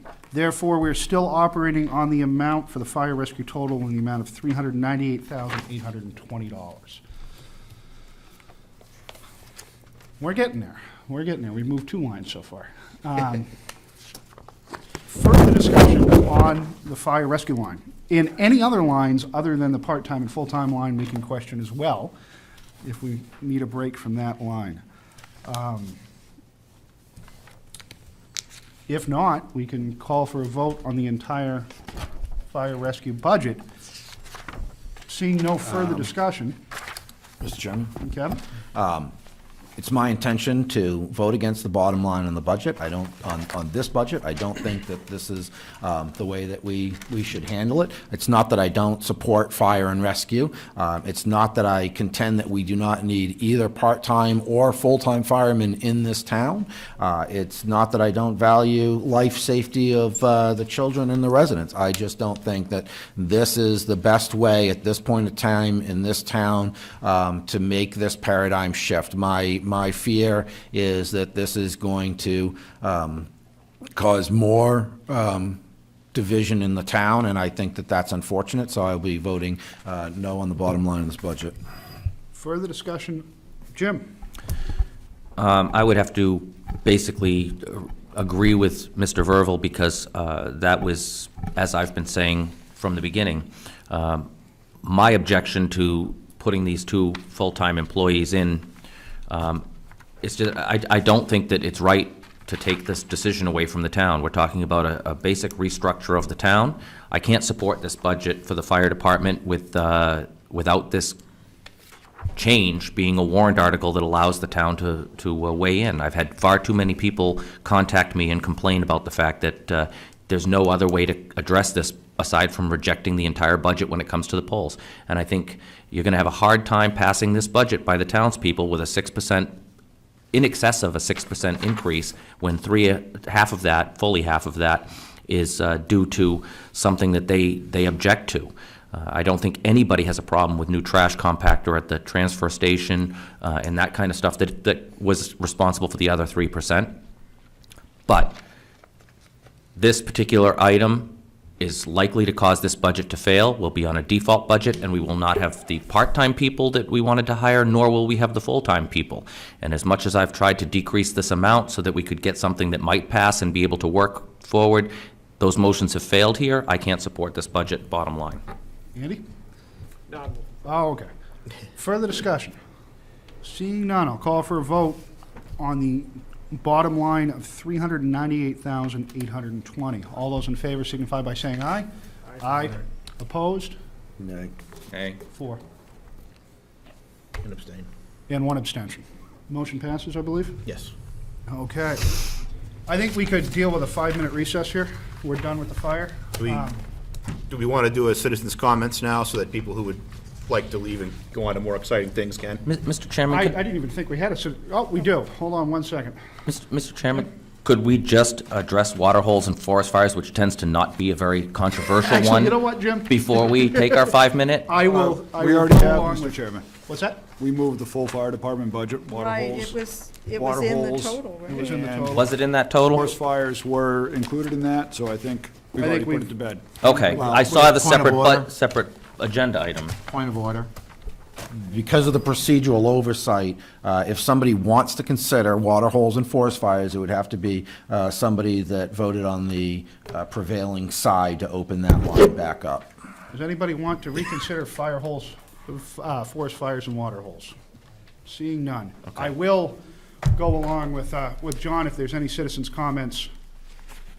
Anybody want to make, Can we just thank the incoming fire chief for coming in and spending the time with us this morning? I'd like to thank you, Mr. Fisher, for coming in, spending the time, and your excellent answers. Thank you. And all the work you did pulling those numbers together for us. I know that pulling it by hand was not an easy More task. sharply dressed than his predecessor. I think we're going to hear from the outgoing chief. First of all, I'd like to thank the Budget Committee for all the years of support they've given me. We've come a long ways in 21 years as chief. I just want to say, just a public statement before I leave. In the 21 years I've been chief, the Deerfield Fire Department has never missed a call, and we've handled every call that we've ever got toned out at. I just want to make that publicly, and it's on record. Thank you. Thank you. All right, now I think we can take a quick 5 minutes before we move along. If you want to pause it. How many recorders do we have to pause? I don't know, I'm just recording, pausing. Okay. All right, I'm going to reconvene then at, we hit the record. I hit the record. We're recording at 10 minutes of 10, and we'll, No, 11. 11, I'm sorry, 10 minutes of 11. Still earlier than I thought we were going to get out of here with the ever-popular school budget update. Excuse me, Yes. Mr. Chairman. Do you think that we're done with the town budget?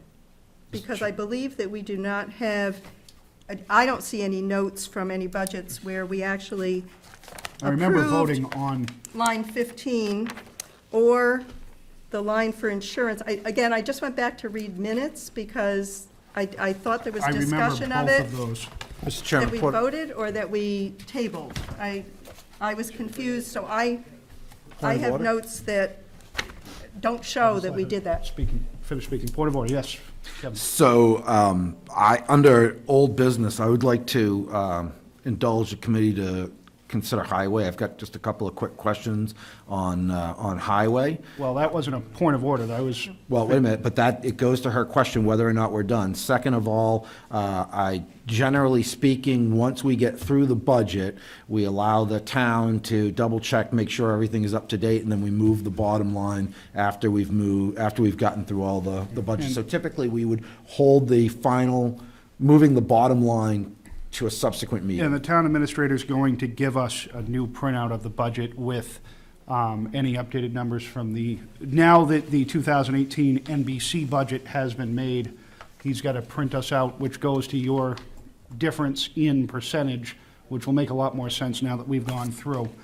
I remember the discussion on the FICA, the MEDI, and the insurance line, and I believe that we voted on that, and that is in our last. It's not in any minutes we have. It's probably my fault. Well, I think. I wrote as fast as I could. Right, but if we don't have minutes. I think the original insurance numbers you had were a little bit too high anyway, so. That was one we tabled. We might because want to revisit that when we get the final revised budget. I think we're going to be able to take a significant number out of the health insurance line there. As we were waiting on bids, this one, the personal administration, I do remember us voting in, but we did table the insurance because John was waiting on bids for health insurance. And Mr. Chairman? Jim? It is standard practice for us to revisit the budget after the deliberative session anyway, so it would not be out of line for us to go ahead and revisit that after the deliberative session when we have firmer insurance numbers and we have all the data in. Well, on top of that, like Kevin said, we have to vote on the bottom line of the budget to send it to the deliberative session anyway. Well, point of order. Yep. So I think what Member Spillane is talking about is a little bit different. So the bottom line that gets voted by the NBC goes to the deliberative session. As our budget. As our budget, is the budget committee budget. That's the town budget. And we usually meet, we always meet after the deliberative to reaffirm whether or not we're voting to recommend, whether or not changes are made at deliberative, because sometimes you hear debate at deliberative that may change your mind on whether to support or not support the budget. And the NBC has a line on the ballot for recommending budget. So the select board takes a vote whether or not to recommend, and the NBC, and that shows on the ballot. And really, you can't come up with that recommendation until everything is settled, which would be after deliberative. So between deliberative and that vote, anything could be reconsidered. So to answer your question. No, In a cannot, long way, just the we're not recommendation. done Yeah. completely. Okay, Yes. thank you. We have plenty of time. Okay. So your old business was you wanted to revisit town. So we could either do it now or after, or under old business. Let's, we're in the town budget. If that's what you want to do, I'll entertain your. Yeah, highway. So perhaps the town administrator can guide me a little bit. Mr. Harrington, the part I'm interested in, Just real quick, what page is the highway on? see, I don't know, I gotta. Thank you for asking. Starts on 44. Starts on 44. What I'm looking for is reconstruction of roads, not gross reconstruction, but, maintenance road work. Just Which would be 49. And what's your question on that one, Kevin? So I believe the selectman is right. So the hot top grinding would generally be general road maintenance. Is that correct? Is that where it's buried? Hot top and, well, there is That's- some road maintenance too. Hot top and grinding, yeah, that's road reconstruction, either resurfacing or preparing for resurfacing. Not reconstruction, that's a separate line. This would be fixing portions of a road, correct? Reconstruction only has $1 in it, and it's the line right directly below it. Yes, okay. Right. So the line I would like to discuss is 49, ending in 735. Road resurfacing, hot top / grinding. Yes. Okay. We don't have the road agent here today. I don't think I'm going to require him for Okay. what I'm interested in. I'll defer to whomever has the information, whether it's the town administrator, the select board representative.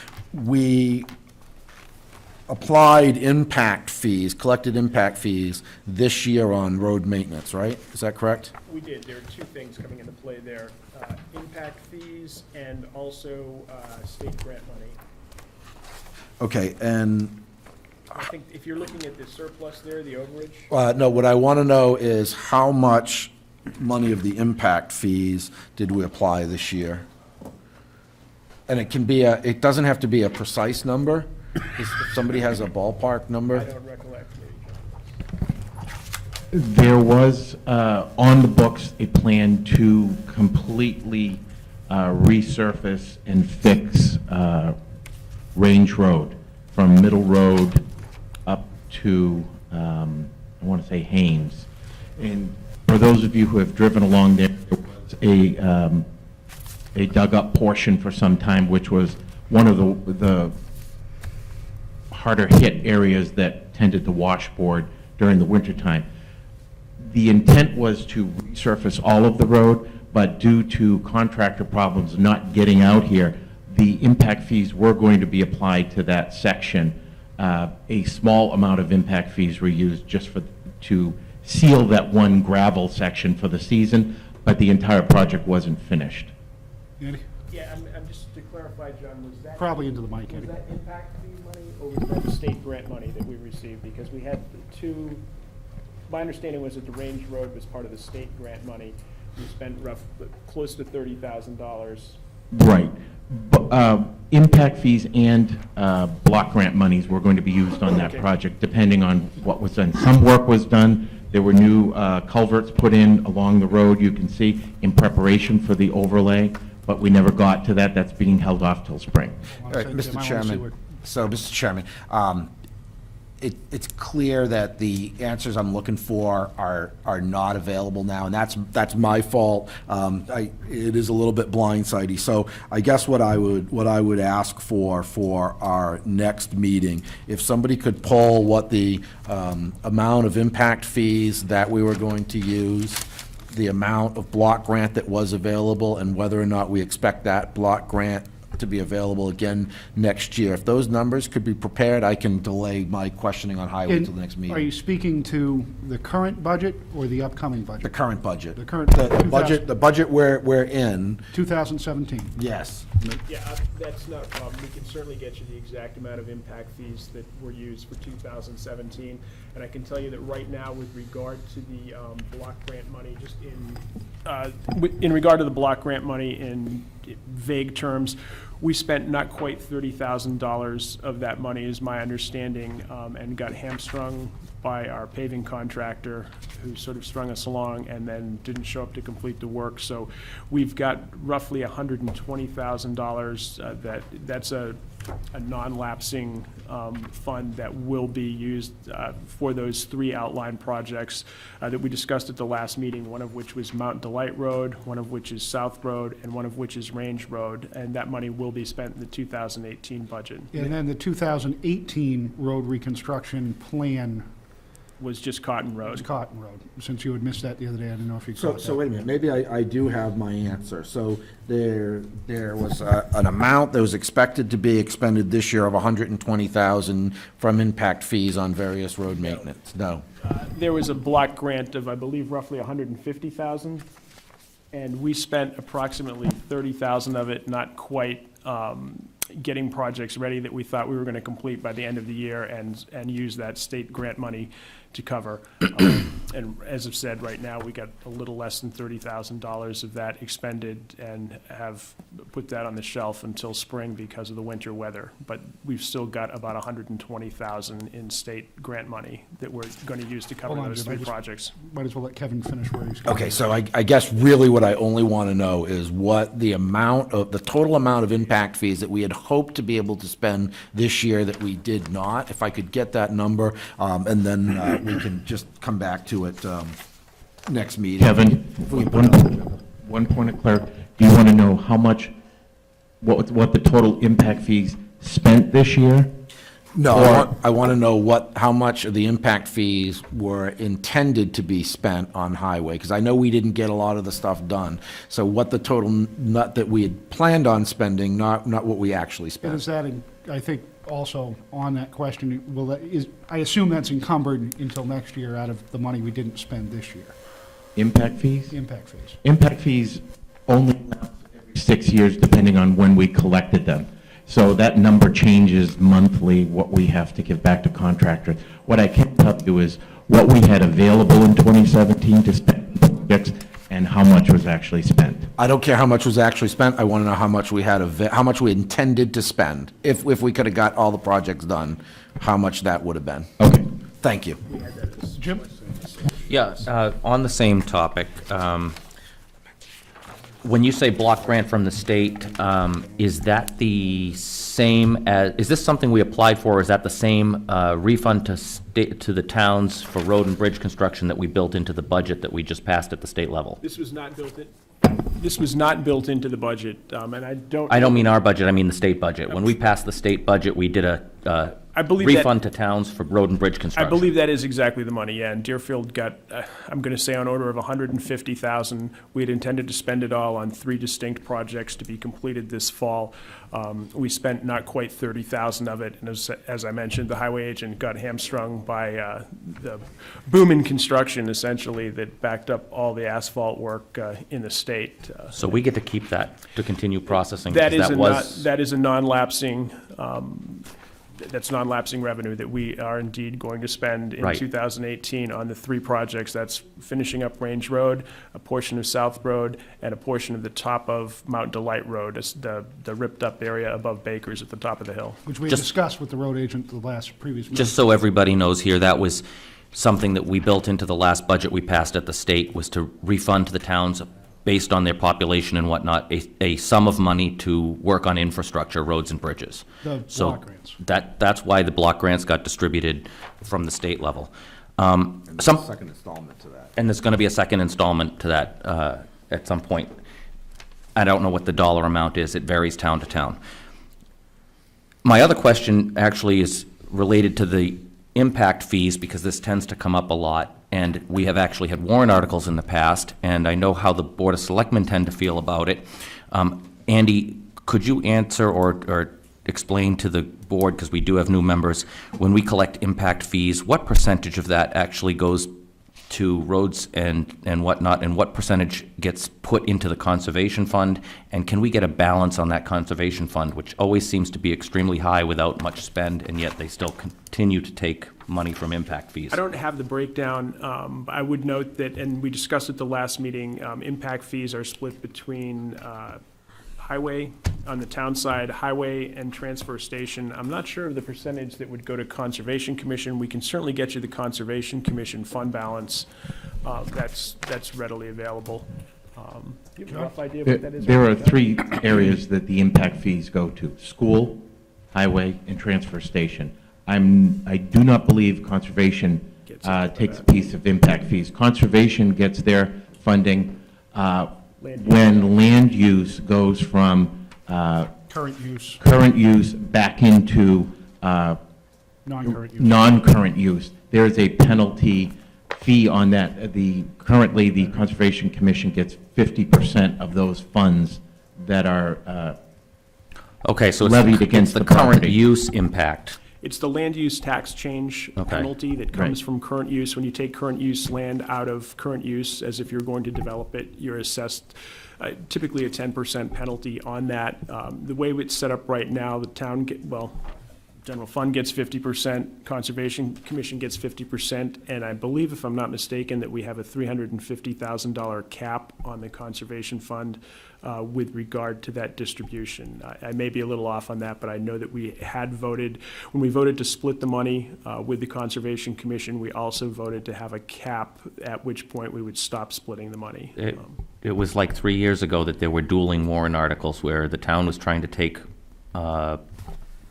some back because the Conservation Commission kept their money right up at the high level, and then in return, the Conservation Commission put one in to try to get 100% of the money. Right.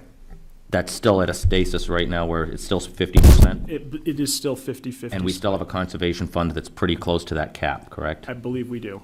I But don't know the that's, exact amount. if we want specifics, that's the We can type of get the specifics we specifics, can get for the next It meeting. might be something people would like to know on the board, Mr. Chair, I'm just... So, Mr. Chairman, if we could just put page 49 on the agenda for our next meeting, I'd appreciate it. It'll be a very quick discussion, I think. What are we looking for exactly on page 49? I guess I'm there's, I'm interested on what the impact fee, what the impact fee spend was desired for 2017. Not what we actually spent, but the money we had available and what we had planned to spend that just didn't get done because of inability to get contractors on property in time. That's easy enough to get. I know that we've had it floating around. since we've broken into old business, is there any, let's just move old business ahead of school for a second. Is there any further discussion on old business? Troy? At the last meeting, I was discussing the Parks and Rec chair, department chair, making $50,000 and my discomfort with that. But I also misstated that the new full-time library hire was hired at 50, but she's not. She's only making 45. Okay. Further discussion on old business?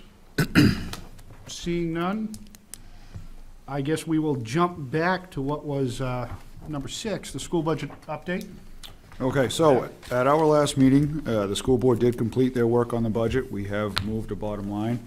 The SAU office is currently producing the packets for the MBC. We have added some additional information that will be in the packets this year, so there will be the approved budget from the school board, as well as our default budget. What else? We have copies of the contracts. There's a bunch of miscellaneous information that will also be included. What we have tried to do is look back historically at a lot of the questions that have been asked, kind of right out of the gate, pull all that information together. So they're putting them all together. They will be in binders, and then as we progress through the budget process, as we make updates, we will simply provide the sheets to slide in place for everybody to be able to work through. So our next meeting is Thursday, the Thursday, correct. 14th at 6:30. Yep. And we will have a budget. Let me finish, if you don't Sorry? mind. So, the original plan for the SAU office was to have them available for the meeting that was scheduled on 14th to the 12th. Yeah, okay. So the intent is to deliver the budgets to the school sometime during the day of the 12th. The reason we're doing that is so, once they arrive, I will send an email to Mr. Dill. Anybody that's interested in getting it prior to the meeting can zip over to the school and pick up their budget. Anything that is Feel left. free to just send that out to the whole contact list. Okay, that's fine. Just So send it to everybody. So I will distribute an email to everybody just stating that the budgets, at some point on the 12th, are scheduled to be at the school. I can't tell you if it's going to be the morning, the afternoon, or the end of the day, but that would make them available for anybody to pick up, say Wednesday or Thursday. Any budgets that are not picked up at the school, Mr. Smith, our principal, will be gathering whatever is left, loading them into his car, and bringing them with him for the meeting on Thursday night. He's going to be attending the meeting on Thursday? Thursday night, we will have the superintendent, as well as the building level administration, possibly a couple of the other school board members as well. So we're trying to get the copies to you slightly in advance so that you have a chance to start preparing questions so that we can try to progress through the process. The school board did a tremendous amount of work on the budget on trying to find as much savings as we could in the budget. So we have also asked the business administrator last week to include an additional column in the budget that shows the original proposal from the administration to the school board. So you're going to see a slightly different format in how it's presented this year. You're going to see the original proposal because we've made a considerable amount of changes. You're going to see where the school board has ended up, and then the rest of it will start to look familiar with previous year's history and everything else. So we're hoping this year that, although, say about a week later than what we originally would have liked to have given it to the NBC, you're going to find that the information you're getting this year gives you quite a bit more data up front, and then we will be ready to rock and roll for Thursday. The only other scheduling note I have is for, because we have shifted the meetings to Thursdays, we've also instructed the school to pay attention to the winter concert for next year and ask them not to schedule it for a Tuesday, Wednesday, because that's when the school board meets. We have asked them to try to place that on the schedule next year for Thursdays, just so it doesn't create issues. The reason why I'm saying that is, obviously, the SAU staff has a number of places they have to be, and they lay it out in their schedule. So we have lost, at least for the first 2 meetings, the availability of the business administrator, because she will be at other towns. We will have the superintendent for the meeting on the 14th. The meeting on the 21st, she is already obligated to one of the other towns that she works with, but we will have at all the meetings our building level administration. Okay, where at the school Are the budget's going to be available? They will be brought to the office. Okay. So if you go right to the front office, and like I said, I will distribute an email as soon as they are there. I will get an email, and then I will blast it out to them. I saw Andrea first. You have to go to the principal's office. Yes, we will send you to the principal's office. That's right. You have to go to the principal's office. I've been watching some of the progress online and also seeing what's posted, and I see like the yellows and the reds and whatever, you know, and a place for NBC. But one thing I didn't see in all your materials that you've seen so far is there was nothing like last year's class size. That is. Presentation? We've asked that to be included inside the budget as well. So there will be quite a bit of supporting documentation. And the Okay. goal here is moving forward, basically that budget will be updated for next year's NBC. And then if we find there's anything additional that the NBC would like to be included, then we have a basic template, for lack of a better term, with the body of documentation that the NBC would like. And then as we make adjustments and we find that if the NBC likes a certain bit of data, we can include that. Also, based on the conversation that Mr. Verville, Mr. Spillane just had regarding impact fees, the school also does have impact fees that are available to us. I did just send an email to the SAU office to include that information, assuming it's going to come back up again, trying to be proactive. I did ask them to include that information for the NBC as well, and the balances in all of our reserve funds will be included as well. So hopefully, we have all the raw data that we're looking for right out of the gate. Any further question, Andrea? Yeah, I'm sorry, Kevin. I'll this is defer. like I'll a defer. follow-up to me saying I've been looking at things online. I printed off one page of your most recent document, and there is a line that says Fund 1 operating budget, and then it shows last year, and then it shows this year. But my confusion is that the thing that says operating budget, and I may have brought this one up before as well, seems to include not just the warrant article for the new para contract, but it also includes the $65,000 that went to capital reserve funds. And do the warrant articles that go to capital reserve funds get included in the operating budget? I don't know if they do, and I'm just wondering if we're comparing apples and oranges when we look at the 2 years. There are warrant articles that get added to the budget, contracts. Right, For example, right. para contracts, teachers' contracts, those are basically, when approved by the town, trigger 3-year increases based upon the CBA Right. that the board presents to the town, which the town, for the last 2, has passed. It depends on the warrant articles, and this would be a question I would seek a little bit of clarification from the SAU staff, and it would also depend upon the warrant article. Some warrant articles are to raise and appropriate, some are to available fund balance, to appropriate money based on any available fund balance at the end of the year. So if there's particular articles that are in question, we could look at, but that's most certainly something we can delve deeper Yeah, into I just- once we have everything. You know, since I assume this is part of the document we're going to get, if there was any adjustment to be made, you know, maybe it could be made before we get the, I'll bring that up with the just DA. ask, because it is included, and I just was wondering what the rationale was about why both of the facility repair expense trust fund and the paving expense trust fund, those funds got included in operating budget even though they were warrant And articles. the other thing is, and I didn't bring my budget in with me, but I believe when you look at the backside of the budget, you will also see some adjustments to bring them back out. Again, depending on what they are, but most certainly get that Okay, data for you. just, Kevin was first. Okay. Thank you, Mr. Chairman. So I watched the last school board meeting, and the Budget Committee was a little egocentric in changing our meeting from Tuesday to Thursday, in that the SAU staff has 5 different school districts that they are responsible for.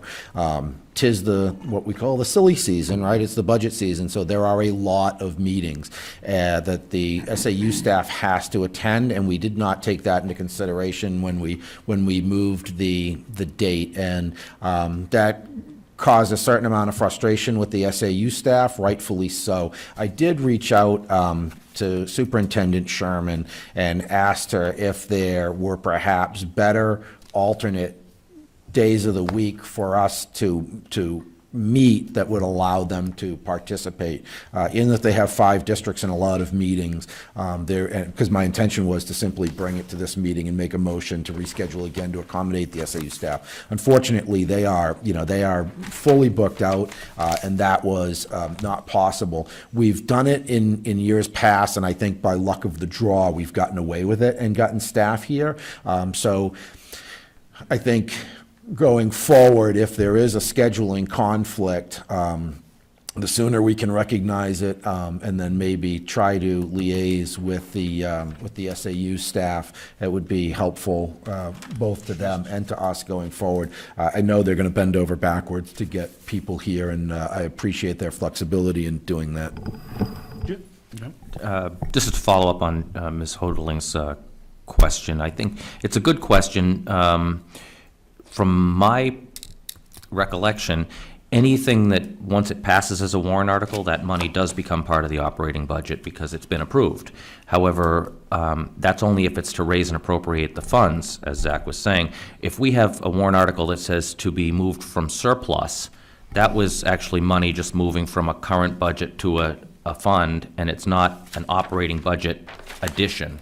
It's surplus that's just being put into a fund to be used later, so it wouldn't be part of an operating budget. It would be a move of surplus funding from an operating budget to a fund. So that clarification would be helpful when we're looking at it.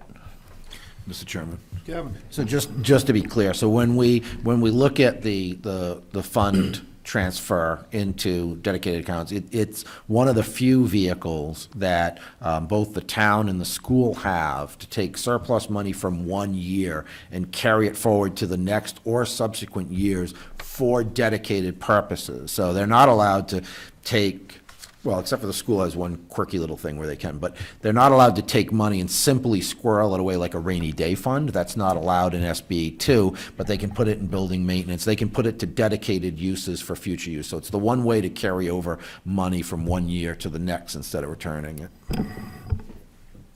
Jim? Thank you. That one instance that he's talking about, Zach might be able to clarify more on, but there is a special circumstance where the school can carry some money up to a certain limit over. However, it's only for 1 year. So they're also returning at the same time money that they may not have used from the one that they carried out for previously. And you might have the details on that. Keep in mind, when they have to return, it goes to the town because of how. And to follow up on that, so the retainage that the school does allow to retain, I believe it's 2.5% of our appropriation, off the top of my head. So the school for the last number of years has retained $190,000. I think that has been 3 years in a row we've used that number, which is about a week's worth of operations when we're in full cycle. That being said, that retained amount is not, we are not allowed to expel that without fully depleting all of our money and approval from the state. So basically, that is a absolute worst case scenario. Yeah, I have read about the That's the ability doomsday to do fund, for that. lack of a better And term. just to clarify, the two things that I just asked about, the warrant articles, they went into things called the expendable trust fiduciary funds as opposed to capital reserve. So perhaps they were things, again, that had this authority with them to make the appropriation at the same time. An expendable trust can be expended during the year to make building repairs or whatever Right, but that that's, purpose both of is. those were But expendable. I believe those were from surplus. We didn't raise and appropriate to add to those funds, I do not No, think. these actually were part of the, these were the two that actually we did raise money for, I believe. Well, Yeah. I think In any case, I'd ask we'll Zach see. Clarification to would be clarify. good. Yeah. What articles were they, just so I can direct? It's the, there was a You should have- 30,000 for the increase to the facility repair and improvement fund, and there was 35 that was for the The paving fund. paving fund, Yep. right. Okay. Thought those were both surplus warrant I articles. thought those were surplus. Were Pretty they? sure. Well, Oh. you actually had a town All report right right, there. and so, Andrea, if you look at basically the back page of our budget, and you look at, and Ms. Hopkins was gracious enough to bring it in with her, mine's in my truck, but you can see where the money is then moved back out. So there's a, Oh, yeah, in the current year budget, I just was like, when you're Right. looking at So- operating funds from 17 versus operating funds in 18, Right. 19, But that it- top line. Right, the one but I'm concerned If you about. look at the end lines, you can see where the money is then shifted to 30,000 and the 35,000 and then pulled back out. So it is the 18 and 19 proposed budget. As an adjustment at the end of the budget, the money is then pulled back out. I can see that. What I'm just saying is, Why is it on the top side? I'm looking at the percentage increase. You know, I always like to see, Yeah. you know, what's it going up by? And since that's in 17, 18, it makes it look like the difference is smaller than it would be. Because it becomes part of the operating budget. Right, When it is approved by the voters. right. So that's what I was trying to get Yep. at. Okay. Further haranguing of the school board? Oh, not yet. Well, let's not classify it as that. I mean, these are legitimate questions. We've that had deserve much, answers. much better haranguing in the past as well. We have. so- This was actually pretty easy. And thank you for Mr. getting Chairman- the, Mr. thank you Chairman, for getting Wait a the. minute, Mr. Chairman, I object to the use of that term, and Oh, although it's made in, it's a pejorative, and although it's made in light, it certainly does It's been a not. 4.5 hour meeting. I think we can deal with some humor. Okay, well, I would I was- disagree with the humor in the attempt. God. Mr. Chairman, I was going to thank the school board for bringing the budget to getting it ahead of time so that we can look at it Tuesday before our Thursday meeting. So thank you for And again, anybody that isn't able to pick it up, there's no need to notify the building principal. Mr. Smith will be bringing them over. Andy. can I make a motion to adjourn? Second. All those in favor? Aye.